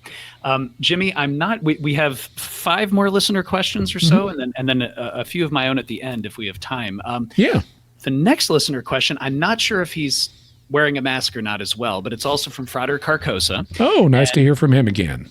Yes, and Frater Carcosa is asking and saying, quote, given that mystics have throughout history have had or been able to cause visions of saints, Joan of Arc, Teresa of Avila come to mind, the prevalence of Marian apparitions and the ability of the magician to evoke spirits to visible appearance, given all of that, Frater Carcosa says, could a person intentionally cause a vision or apparition? And if so, how could the Blessed Virgin be called to appear? Okay. So one can ask any saint you want to appear. I mean, I could say, hey, Blessed Virgin Mary, could you appear to me today? Well, she could if she chooses and God wills, but she hasn't done that. I haven't really been in the habit of asking her to do that, but I could. And so I suspect that unless she has some special message for me, Jimmy Akin, she might not do that. I might just make a request and it wouldn't go anywhere because I'm not all that special. On the other hand, there are mystics who have apparently relationships with God that are different. He wants to use them to accomplish certain things in the world, and when they ask the Virgin Mary to appear, they get they get frequent flyer miles or something. It's more likely that their request is going to be granted than mine. So I don't think what happens is that mystics are able to compel Mary or the saints or angels or demons to appear. I don't think that is a power humans have. But they may have a relationship with, let's say, Mystic X has a really special relationship with Mary. They have a very strong Marian devotion. They have great faith that, Mary would appear to them. They're open to doing whatever Mary wants in the world. And Mary has something they can do in the world. So if they ask for Mary to appear to them, Mary might do that in a greater way than Mary might for me. I have a Marian devotion, but I know others have a stronger Marian devotion than I do. Nobody has the same devotion to every saint. I think that various mystics and others have been able to invite saints to appear, and in some cases they may have a special relationship where that request is more successful, but I don't think that mystics have been able to compel an appearance. One of the principles that is discussed in the New Testament is we need to subject everything to God's will, and so we shouldn't just expect that any of our prayers are going to be responded to in the way we want. We're not the ones in charge. We don't see the big picture. It may be like God could say, yeah, I could, do what you want, but then that's going to trigger the Third World War. And I care about all those people who too. And so I'm afraid I have to say no to your request. Well, okay, God sees the big picture. I don't. So it's like, okay, you know best. Here's my request. I'd really appreciate it if you could do this for me, but I understand if it's not the best thing. And so, it's all subject to God's will. And so I guess without repeating myself too much further, I guess that's what I'd have to say on that question. Yeah, no, this is great. And I think this gets to a final question from Frater Carcosa. We do have a few others. And I think this might go to your earlier point, Jimmy. A few other questions from others. Yeah. Yes, exactly. And so earlier when you were chatting about and you were sharing about authority, regarding exorcism and things like that, Frater Carcosa says, quote, Jimmy, is there an inherent power in apostolic succession that would make it advantageous for the magician to gain said succession, or does it only confer institutional legitimacy rather than a variety of spiritual, magical, or occult power? As an extension, in your opinion, Jimmy, why was or is apostolic succession valued by the Ecclesia Gnostica Catholica and other Gnostic, neo-Gnostic, and occult churches? Well, I never like speaking for other people. So in regard to the Ecclesia Gnostica Catholica and other neo-Gnostic and occult churches, I'm afraid you'd have to ask them. I could speculate, but I never like it when people speculate about my motives. And so per the golden rule of treat your neighbor the way you want to be treated, I don't want to speculate about their motives. In terms of, is there an inherent power in apostolic succession that would make it advantageous for the magician to gain said succession, or does it only confer institutional legitimacy rather than any variety of spiritual, magical, or occult power? We've kind of have several factors occurring in conjunction here. The authority that apostolic succession, which is what bishops have, they're all ordained in a succession that goes back to the apostles by virtue of their consecration as bishops. That's something that has more than an institutional legitimacy. It actually conveys sacramental power. Now, bishops can, by virtue of their consecration, it conveys several things, but one of them that it conveys is the power to confect all of the sacraments. So they can say the Eucharist in a way that, and some of these are then shared with priests. So they can consecrate the Eucharist so that it really becomes the body and blood of Christ. As a layman, I can't do that.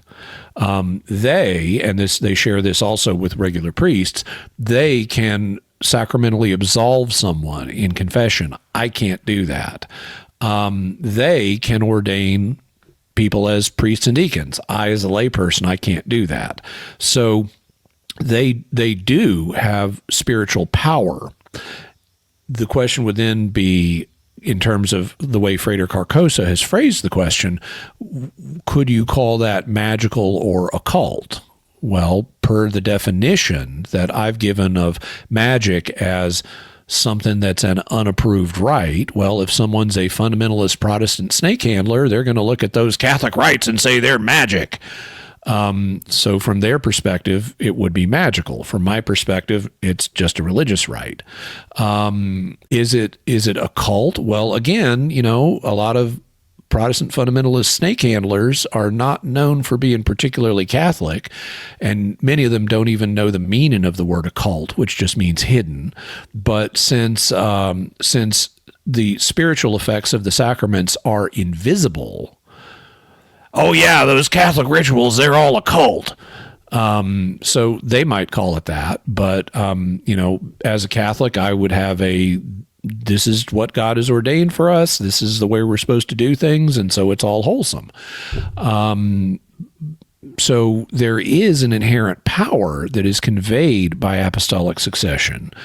I can't speak to the particular churches that you name and what their motive would be for trying to acquire apostolic succession.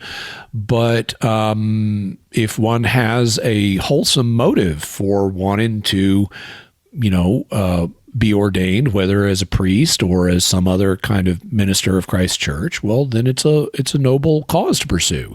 On the other hand, having bad motives and pursuing the same office can be a problem. We see an example of that in Acts chapter 8, where the Samaritans have been evangelized by Philip the evangelist, not Philip the apostle. And since he's not an apostle, he can baptize them because anybody can baptize anybody in principle under standard Christian thought. You don't have to be a Christian to baptize someone. An atheist can baptize you because baptism is the gateway to the Christian life. And so it needs to be as freely available as possible. So on a Catholic understanding, anybody can baptize you.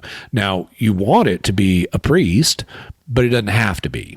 Okay, so Philip the evangelist, he's an evangelist. He's not one of the 12, but he's an evangelist. So he evangelizes the Samaritans, who were kind of half Jewish people who didn't get along with regular Jews and vice versa. And so he evangelizes them. He preaches the gospel of Christ to them. They embrace the faith, and Philip baptizes them. But he can't give them the next sacrament of Christian initiation, which is confirmation. And so they call to Jerusalem. I mean, they didn't have a phone back then, but they send word to Jerusalem and say, hey, we've got all these new Samaritan Christians. They've been baptized, but they haven't been confirmed yet. Could you send someone who's qualified to lay hands on them and confirm them in the Christian faith and give them the next sacrament of Christian initiation? And so Jerusalem says, oh, cool, Samaritan Christians? Awesome. Let's have Peter and John go down. And so Peter and John come down from Jerusalem, and they lay hands on the Samaritans, and they confirm them, and they start to experience mystical phenomena. They start speaking in tongues or other similar, supernatural phenomena. Well, one of the guys that converted was a magician. He was Simon, known as Simon Magus, or Simon the Magician. And he had amazed people for all kinds of time with his magic practices. But he's like, okay, this Christianity thing, I'm on board with that. I want to be a Christian. And he gets baptized. And then he sees Peter and John come down from Jerusalem, and they're laying hands on people, and their mystical phenomena is happening. And he thinks, wow, this is cool. A man could make a buck off that. So he goes to Peter and John and says, if you give me the ability to confirm people like this, I'll pay you. And this does not get the response that he's hoping for. And Peter says, you're thinking you can buy the gift of God for money. It's like, that's not going to work. God is not on board with that. This is a spiritual thing we're doing. It should not be reduced to an economic transaction. And you need to pray that God will forgive you for this proposal. And he initially does. Now, there are some later stories about him from the 2nd and 3rd century that say, unfortunately, he later went off the rails again. But those are later stories. I don't know how much weight to attribute to them. But because the way it ends in Acts, he's on the mend. And I like to think he stayed on the right path, even though I don't have proof of that. And there are these later stories. But so if you're pursuing ordination as, I can impress people with this, or some other unworthy motive, well, then it's not going to go so well for you. But if you are pursuing ordination because you want to serve other people and help them spiritually, then that's a noble goal. And if you're the right person for the job, you can pursue that, and that'll be great. You can serve God in that way. That's excellent. Again, that's wonderful context. And I said we can't let an episode discussing esotericism go by without bringing up Simon Magus. Yeah. Right? Yeah. Excellent. Thank you, Jimmy. And also speaking of, the menagerie of different expertises that you have and areas of interest, when it comes to faith and reason, we have a great question for you from Joe. And she is she's saying, hi, Alex, my question for Jimmy.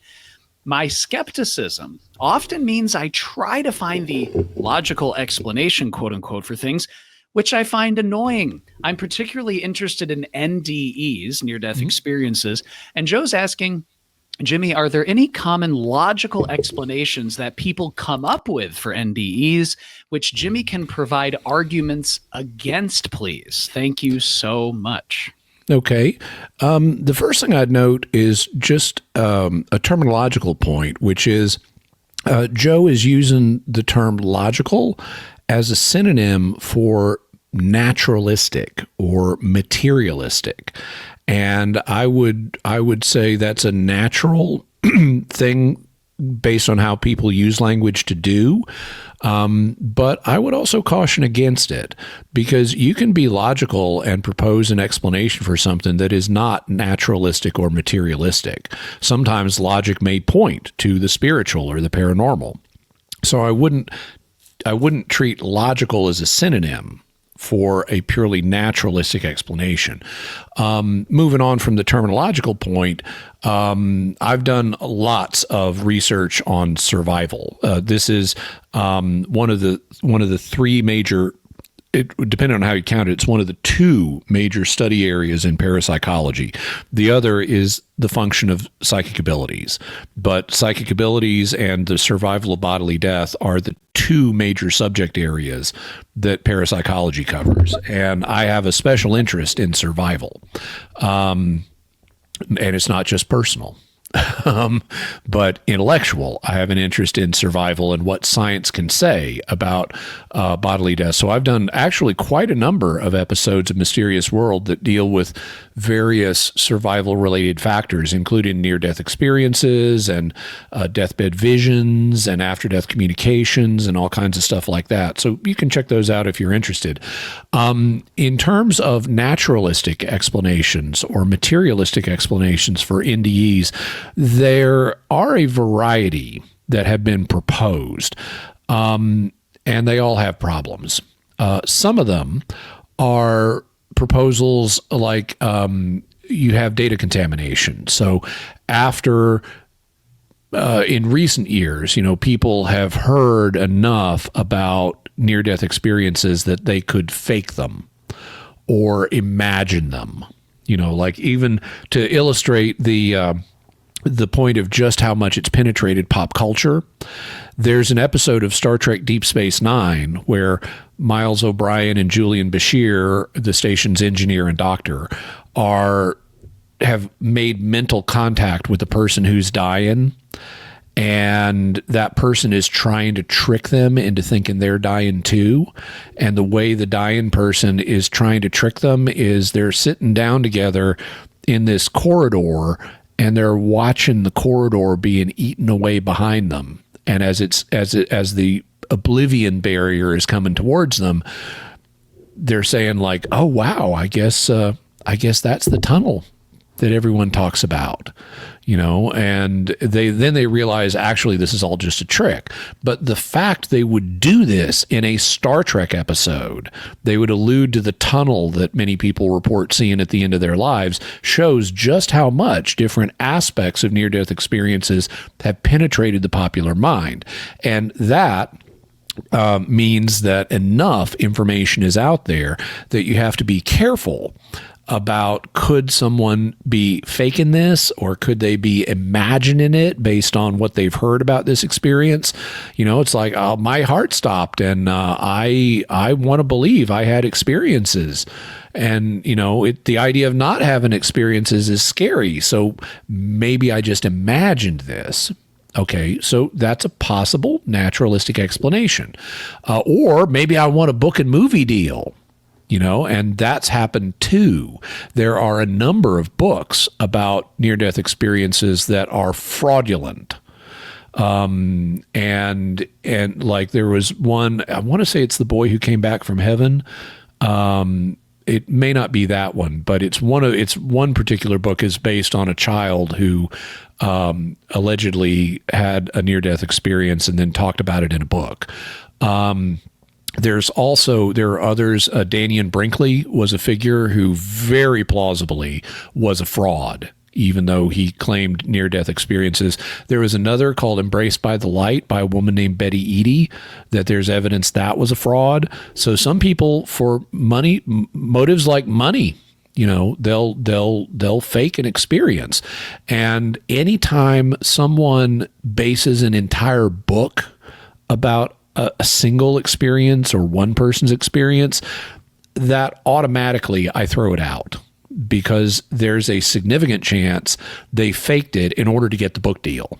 Because normally near-death experiences are brief enough, you could maybe get a chapter out of it, but you're not getting a whole book out of a typical near-death experience. So this is not what normally happens in a near-death experience. It's an atypical experience. Even if it's real, it's an atypical experience that is not commonly reported, and it represents outlier data that should be excluded from consideration unless it's confirmed by multiple other sources. So both because of the risk of fraud and because of the fact this is eccentric outlier data, it should be set aside. And that applies anytime I find an entire book based on one person's NDE.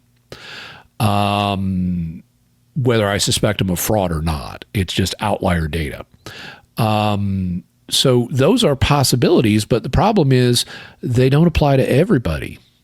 There are people who do not know what the commonly reported phenomena are, and these have not just been reported recently. The term near-death experience was introduced in the 1975 book by Raymond Moody, Life After Life. And he was that was the first book to popularly draw attention to this. And subsequently, in examining the historical record, we found earlier NDEs that describe the same phenomena, even though they were not popularly known. And so that's a sign that it can't just all be imagination or fake based on the distribution of this knowledge throughout society. It can't all be that. And there are people in other countries today where this is not commonly known, and they report the same kind of thing. In fact, there are some interesting statistical patterns that are both similar to and different from what Americans report. There's a famous book, I want to say it's called At the Threshold of Death or something like that, by a couple of researchers. It looked at near-death experiences in the English-speaking world and in India. And it looked at how they're both similar and different. One of the things is that, so there are psychopomps, people who guide you into the afterlife, and so you're having your NDE, or maybe you're still on your deathbed. And this happens in both deathbed visions and near-death experiences. But you as you're dying, or whether it's an NDE or a DBV, you're dying and someone shows up, or several someones show up and say, "Hi, we're here to guide you into the afterlife." Sometimes it's a relative. Sometimes it's an angel, or that's what we call them here in the West. We call them angels, but that's not a word in Hindi. In India, they personify death as the god Yama. And Yama has servants known as Yamduts. And so what they will say is, yeah, sometimes it's a relative who shows up to help you into the afterlife, or sometimes it's a Yamdut.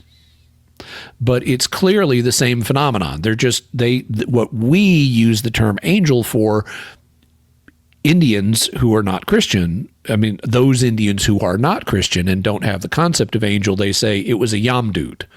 who came to bring me into the afterlife. So, based on various educational factors, now this may be changing, but historically they haven't known as much about NDEs as we've known in the West, because the phenomenon was discovered in the West and began to be written about in the West. So those are some explanations that have been proposed. Most of the other explanations, other than fraud and imagination, are connected with the dying brain. And the idea is that as the brain shuts down, it causes some or all of the experiences that are reported in NDEs. For example, a British skeptic named Susan Blackmore proposed that as the brain dies, the visual cortex in the brain shuts down in such a way that it becomes progressively darker, and that was her explanation for the tunnel that people often report seeing. Okay, so first problem. All of the dying brain proposals are entirely speculative. There is no proof that any of them are correct. And there's a good reason for that, which is it is unethical to kill people to do scientific studies on them. So they can't be researched in any standard way. Now, maybe in the future we'll have brain reading technology that'll allow us to establish closer correlations. Maybe we can watch what the person is seeing as their visual cortex shuts down and see, is there correlation? But right now we can't do that. So all of the dying brain proposals are entirely speculation. There is no proof of any of them. Also, there are instances where there's disconfirmation. Like there was a proposal that as part of the dying brain hypothesis that it may be because people are being given drugs that are going to generate in the hospital to try to save their lives, that are going to generate these experiences that induce hallucinations. Except what they found is the people who got the drugs tended to be the ones who didn't have memories of NDEs. So there's a negative correlation between the experiences and the drugs. And the proposal from the NDE side is, you're doping people full of drugs that are designed to make them forget. You don't want people remembering their heart being restarted by electrical shocks. They give people Versed and other drugs that are going to interfere with memory formation. So, of course, the ones who got those drugs, they're going to remember less. But there is a very powerful counter argument to all of the dying brain theories or proposals, and that is veridical information. Veridical is a term of art that's used sometimes in philosophy, but it's also used in parapsychology. What veridical information is, now you can hear how it sounds like the word verified. And so it's connected with truth, or veritas in Latin. So veridical information is information that turns out to be true. But that's only one condition you need for veridical information. You also need the information to be beyond random chance. It's not something that could be guessed. And it needs, as the third condition for veridical information, it needs to be something you had no natural way of knowing. So if it's information you had no natural way of knowing, it goes beyond what you could guess, and it turns out to be true anyway, then that's veridical information. Well, here's the thing. Lots of near-death experiences involve veridical information. I'll give you an example. This is an example from, I believe, the 1970s. A woman named Maria was a migrant worker from Mexico. She was working in the Pacific Northwest, and she went into cardiac arrest. And they took her to the hospital, and they started working on her to get her heart restarted, and they got her heart restarted. And so she wakes up, and she's talking a mile a minute in Spanish. And at the time, because this is the 70s, there were not a lot of Spanish speakers working in American hospitals in the Pacific Northwest. So they find one worker at the hospital who knows some Spanish. And she goes in to talk to Maria, and Maria says, I just had this amazing experience. While my heart was stopped, I was floating above myself, looking down at what the doctors and nurses were doing to me. And I could see them working and on me and so forth. And then I started moving around in the hospital. And I went to other rooms and other floors. And on an upper floor of the hospital, I went out on the ledge outside the windows, and I found a blue men's tennis shoe that had scuff marks and a lace wrapped around it. And it was just one men's blue tennis shoe with scuff marks and lace wrapped around it. I don't know what just happened to me. I would love to know what happened. Could you at least check and see if there's such a shoe? So the hospital worker checks, and she starts going around and going into, looking at outside the windows. And on an upper floor, on the ledge outside the window, she finds a single men's blue tennis shoe with scuff marks and the lace wrapped around it. Okay, this information, Maria had no natural way of knowing. They brought her into the hospital at night at ground level. It was dark, and this is on an upper floor, and she was unconscious when they brought her in because she was experiencing cardiac arrest. So no natural way of knowing it. And it goes way beyond random chance. You would not guess that such an object would be on a ledge on an upper floor of this hospital. And it turned out to be true anyway. And Maria's shoe is only one example of a near-death experience that has vertical information. There are loads of them. In fact, there is a book which I would recommend. Let me get you the author's name. The name of the book is The Self Does Not Die, and it is by Titus Rivas, Rivas, as well as several other authors. And it is, the current edition of it has 128 cases of near-death experiences with vertical information that have been verified by medical personnel. So this is not just cases with vertical information, it's cases with vertical information and some form of verification by medical personnel. So it's not just somebody saying, oh, I saw this and I had no way of knowing it. And it's over 100, it's basically 130 in this one volume. And some of them are really interesting. There's like one guy who his heart stops. He has an out-of-body experience as part of his NDE, and he sees the doctors. He's floating up above. He sees the doctors working on him, and there's this one Japanese doctor who's there. This guy's an American, and he's having this experience in America. But there's this one Japanese doctor who he sees flapping his arms like a chicken. And when they get his heart restarted, he's asking about that and saying, what is the doctor doing flapping his arms like a chicken? And it so turns out that this Japanese doctor, who he'd never met before, had the habit to keep his hands sterile of pointing with his elbows to different things in the surgical theater. And so that's what he had seen. But again, it's something you wouldn't guess, didn't have a natural way of knowing because he was unconscious, and it turned out to be true.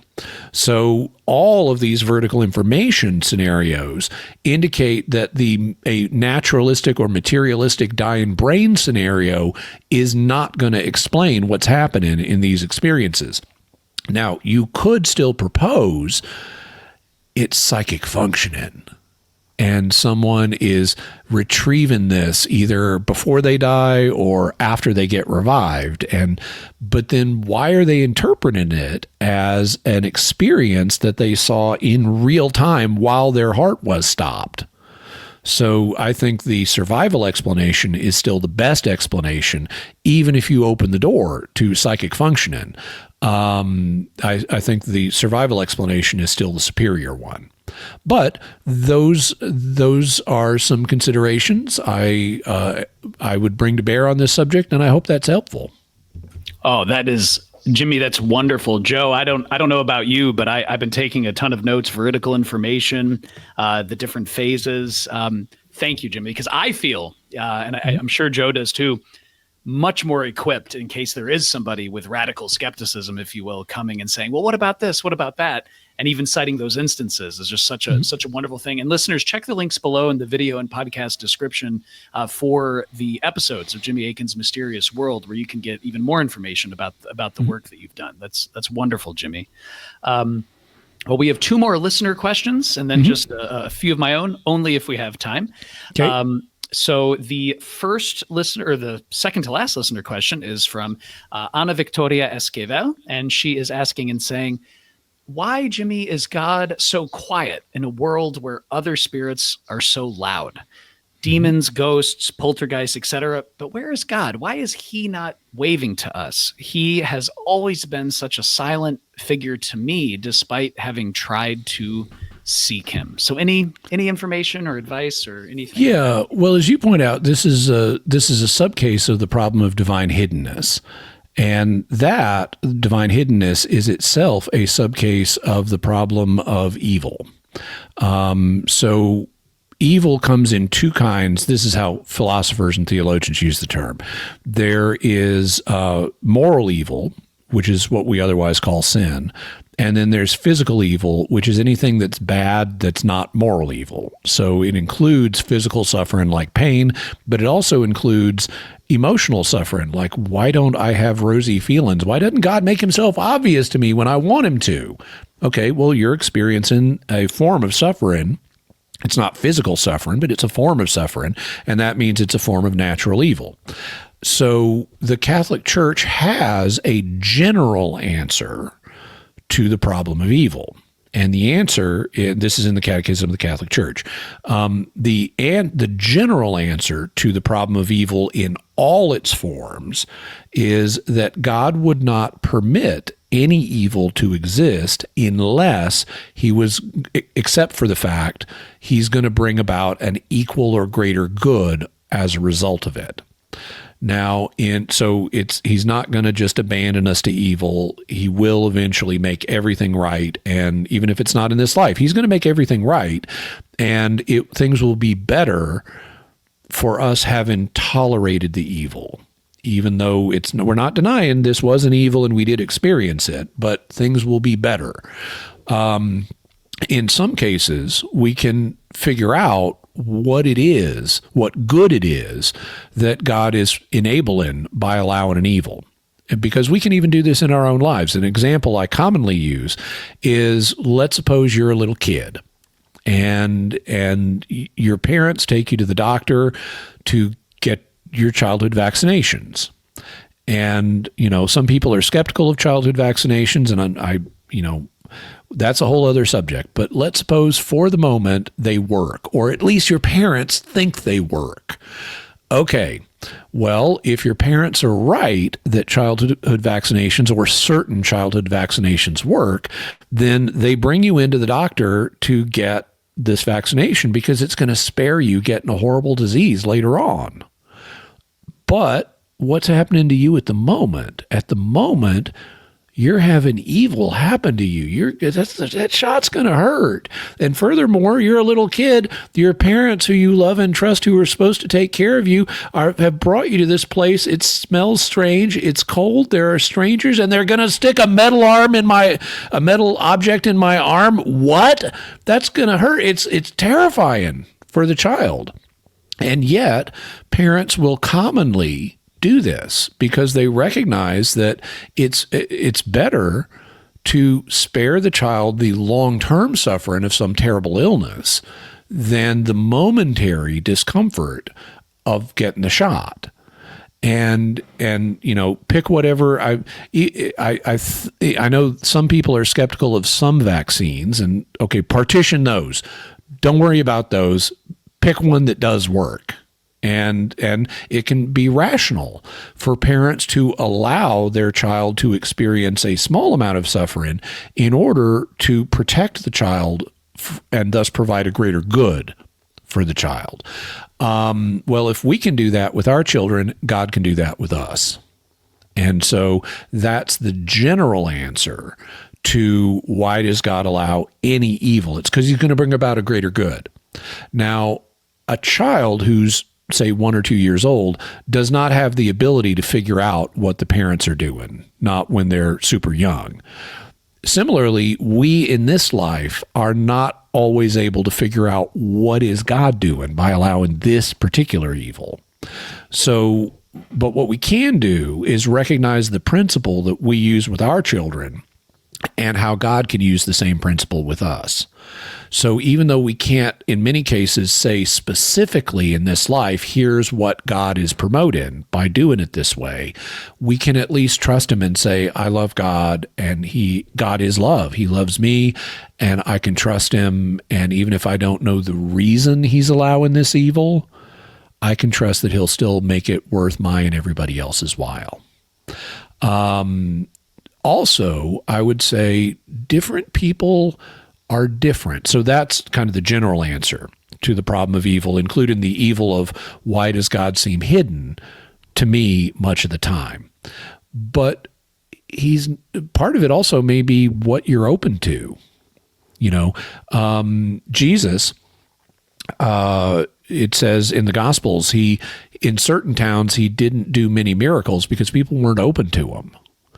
Well, okay, if you've got a super skeptical point of view that's not open, and I'm not saying that Anna Victoria does, but I can imagine some people, it's like, kind of have a chip on their shoulder with respect to God. It's like, I don't really believe in you, God, but if you're there, I dare you to show yourself to me. It's like, okay, well, this person is acting up. If you have a snot-nosed kid in high school saying to the teacher, I don't believe you, but I dare you to prove this thing to me. It's like, okay, you know who doesn't deserve my time? It's anyone who takes an attitude like that. In fact, I got an email this was a couple of weeks ago, I guess, but I had an email saying, here's this issue I'm interested in. I bet you won't even answer. And so I emailed back and said, well, you're wrong about that latter point, but the kind of person who takes that kind of hostile attitude is exactly the kind of person who I don't think deserves my time to type them an answer. And so it's like, I'm happy to answer people's questions if I can, but if you're going to, I dare you to answer, I bet you won't. Well, okay, you just qualified yourself as not worth my time trying to answer given that hostile attitude. Well, God may take the same approach. If he's got people who are hostile towards him and closed, and like I said, I'm not saying Anna is like this, but I can imagine there being people who God may say, okay, I'll give you what you need in the end, but I'm not going to go out of my way to make a miracle for you. I've given you enough. Also, but if you're more open to God existing and manifesting himself, you may get more results, or you may get results out of the blue as just a gift.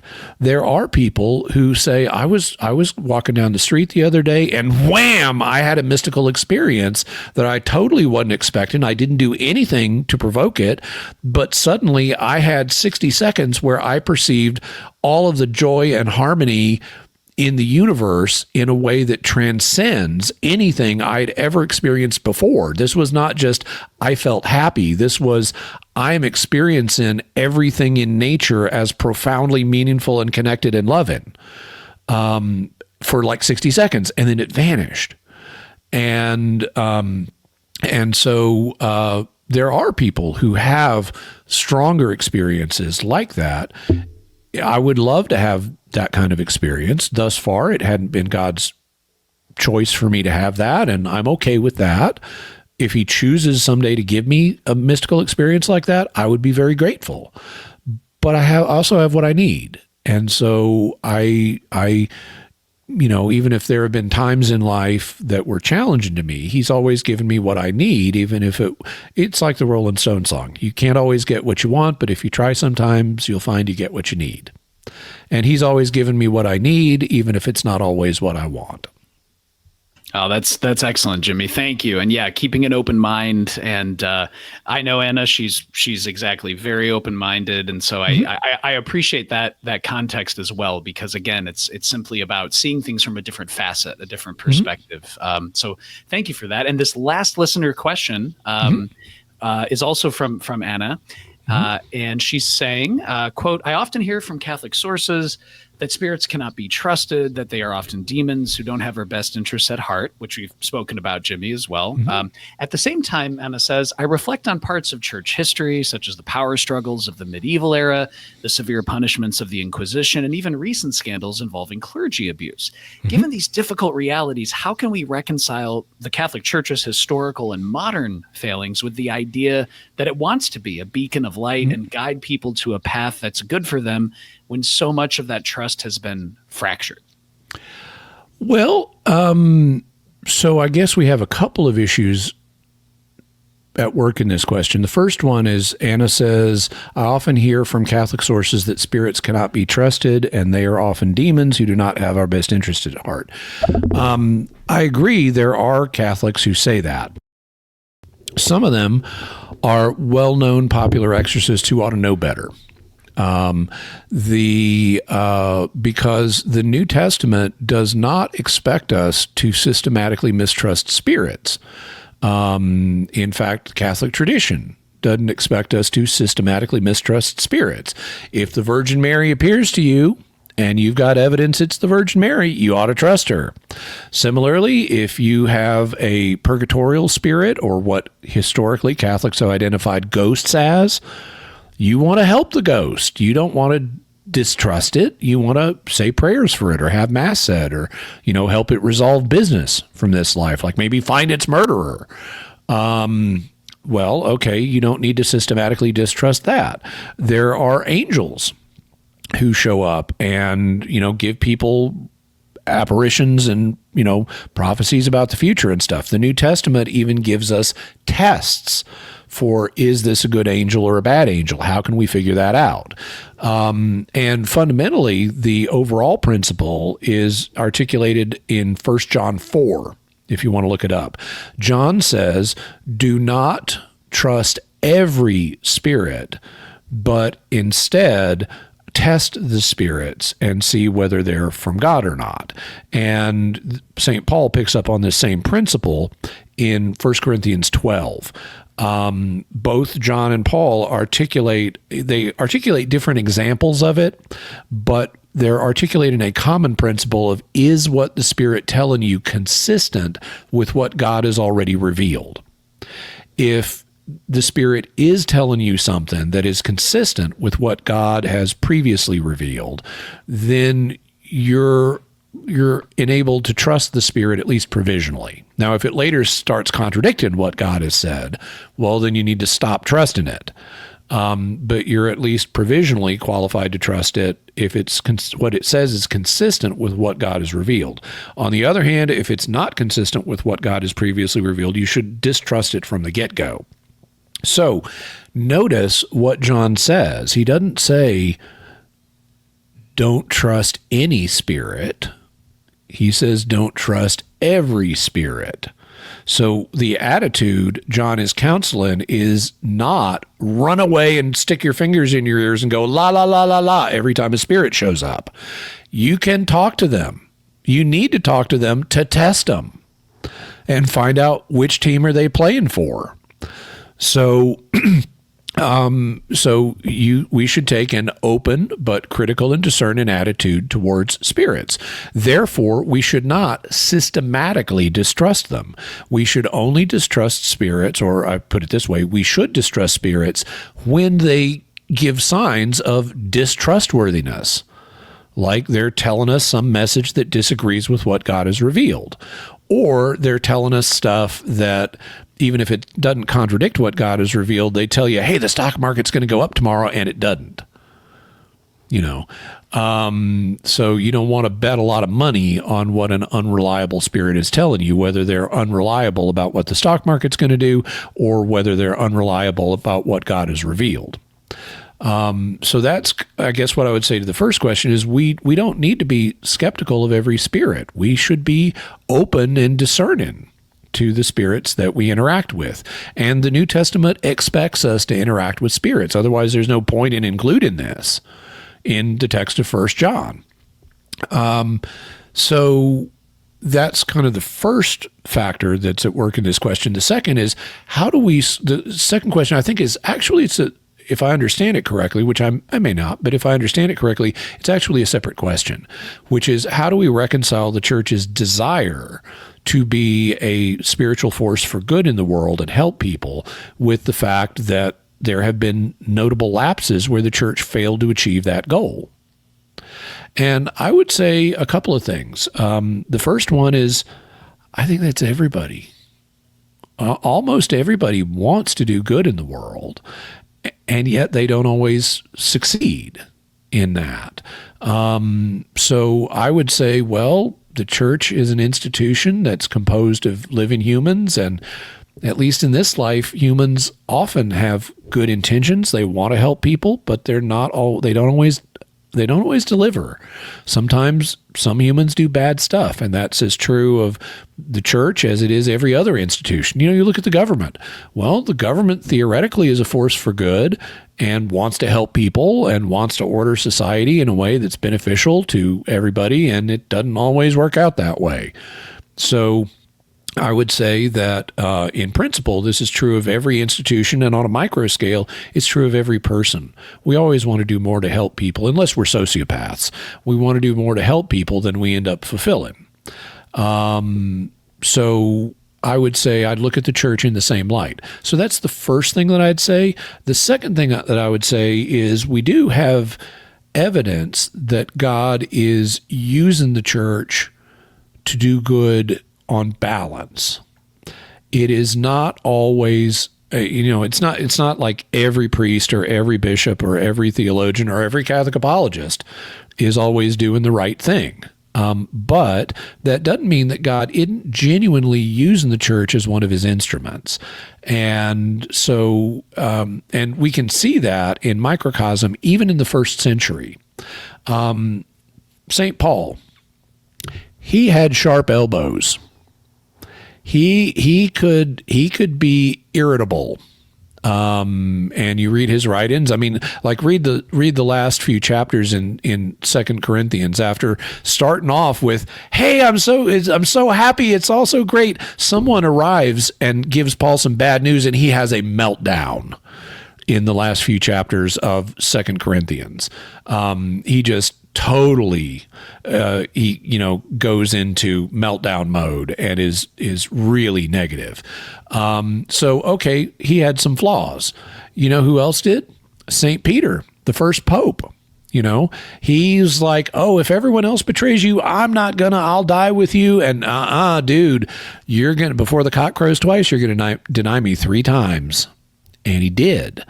And so the very first pope was a flawed individual, and yet God still used him. He even goes on to write 2 infallible encyclicals that are right there in your New Testament. They're called 1 Peter and 2 Peter.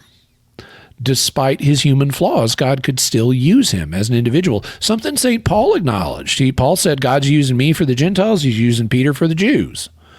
So, even if you're flawed, or even if your institution is flawed, like every institution is, including the Catholic Church, God can still use it.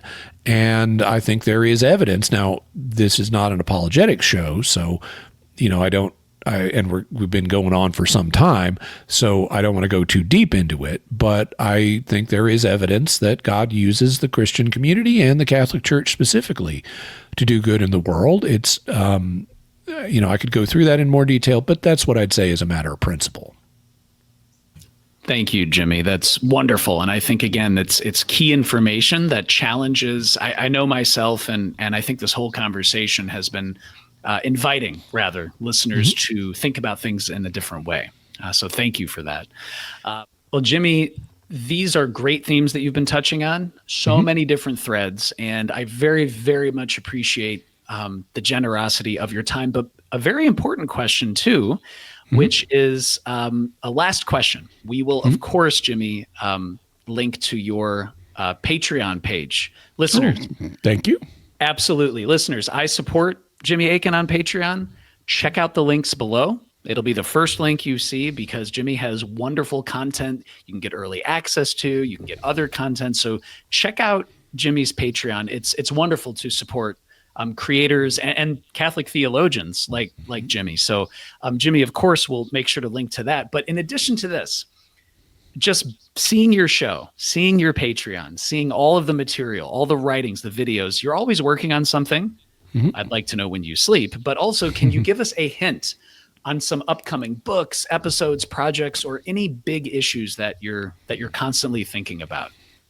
Well, okay, so I guess you asked about books first, so I'll answer that first. My next scheduled book is going to be an apology. That is a term of art. It means a defense. But it's going to be a book arguing for the Christian faith and specifically for the Catholic understanding of the Christian faith. But it's going to start in a very dramatic way, and it's going to incorporate material I've never seen other apologists use. I'm going to incorporate parapsychology into my argument for the Christian faith. So we're going to start the book with Maria's shoe and explain, and this would give us evidence for an afterlife, and if there's an afterlife, maybe you want to have a good one. So what else can we figure out about the afterlife? And ultimately, I'll make an argument for the Christian faith and for the Catholic understanding of the Christian faith and show people arguments that support that. So that's the next apologetic book I have planned. I also have, I mentioned I just did a debate with an atheist on the resurrection of Christ. And as part of reviewing material for that, I reviewed a script that I had written, and the script has actually been filmed, but it hadn't been published in a few years. But it's on evidence for Christ. So I review all kinds of different Jewish documents about the Messiah and what the Messiah does in different conceptions. And then I review what evidence do we have that Jesus existed? What evidence do we have that he rose from the dead? What evidence do we have about him fulfilling messianic prophecy? And I realized this is a 65,000 word book. I could publish this just changing the word lesson to chapter. And so I'm going to contact the people at my publisher and say, hey, you want this extra one? I could even give it to you before the general apology. So those are religiously themed books that I have coming up. I also have a parapsychology book that I have not written, but I have the notes for it. There are different explanations for what are known in parapsychology as cases of the reincarnation type, or court, which are one explanation, which is like the explanation used in Hinduism, is there's something you could call a soul that gets reborn from one person into another. There are also other theories, though. In Buddhism, there is no eternal self. There's no eternal soul. And so they compare reincarnation to one candle lighting another. And so I call these residue theories. It's like there's some kind of residue that passes from one person to another. And so you have the soul theories, you have the residue theories. Then when parapsychologists came along, they said, could psychic functioning explain cases of the reincarnation type? And some people have proposed yes. And there are, if you look in the existing literature, and by the way, if you want to hear more about this theory, I did a 2-part look at modern reincarnation research on Mysterious World. I can tell you the episode numbers. It's not the earlier series, it's the recent one I did. It's episode 275 and 276. But if you look in the existing literature, most of the proposals in this area, the psychic theories, as opposed to the soul theories or the residue theories, the psychic theories tend to involve proposals of psychic function and operated in really complex or powerful ways, which are known as super psi. But I realized you don't need complex psi. All you need is a psychic link between a present person and a previous person. And all the information that is supportive of the idea that one might otherwise get that this person has lived before, it just flows through that link. So my proposal is the single source psychic link, which involves simple psychic functioning. And it turns out there's an evolutionary reason, or a set of evolutionary reasons why this might develop. And it explains some facts in court cases better than the soul theories or the residue theories. So I'm planning on writing a book. And I mentioned this in those 2 episodes of Mysterious World, that eventually I need to write a book to publish this.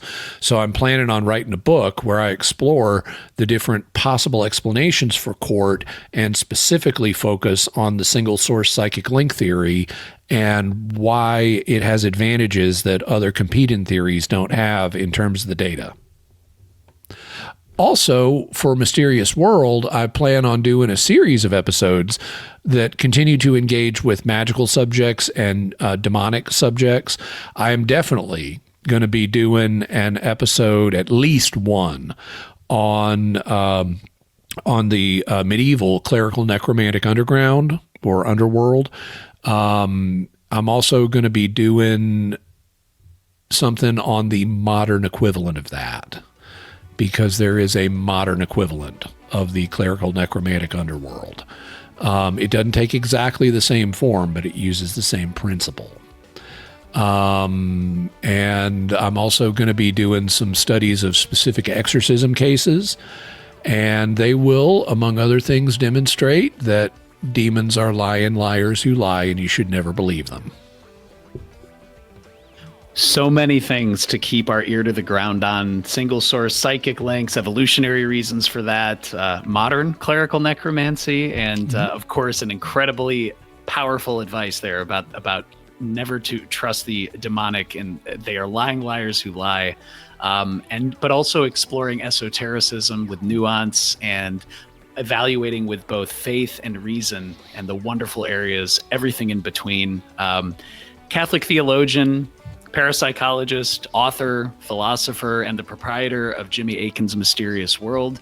Jimmy Akin, Jimmy, thank you so much for taking the time, so generous with your time and your expertise, and coming on the podcast today. Really appreciate it. My pleasure. I look forward to next time.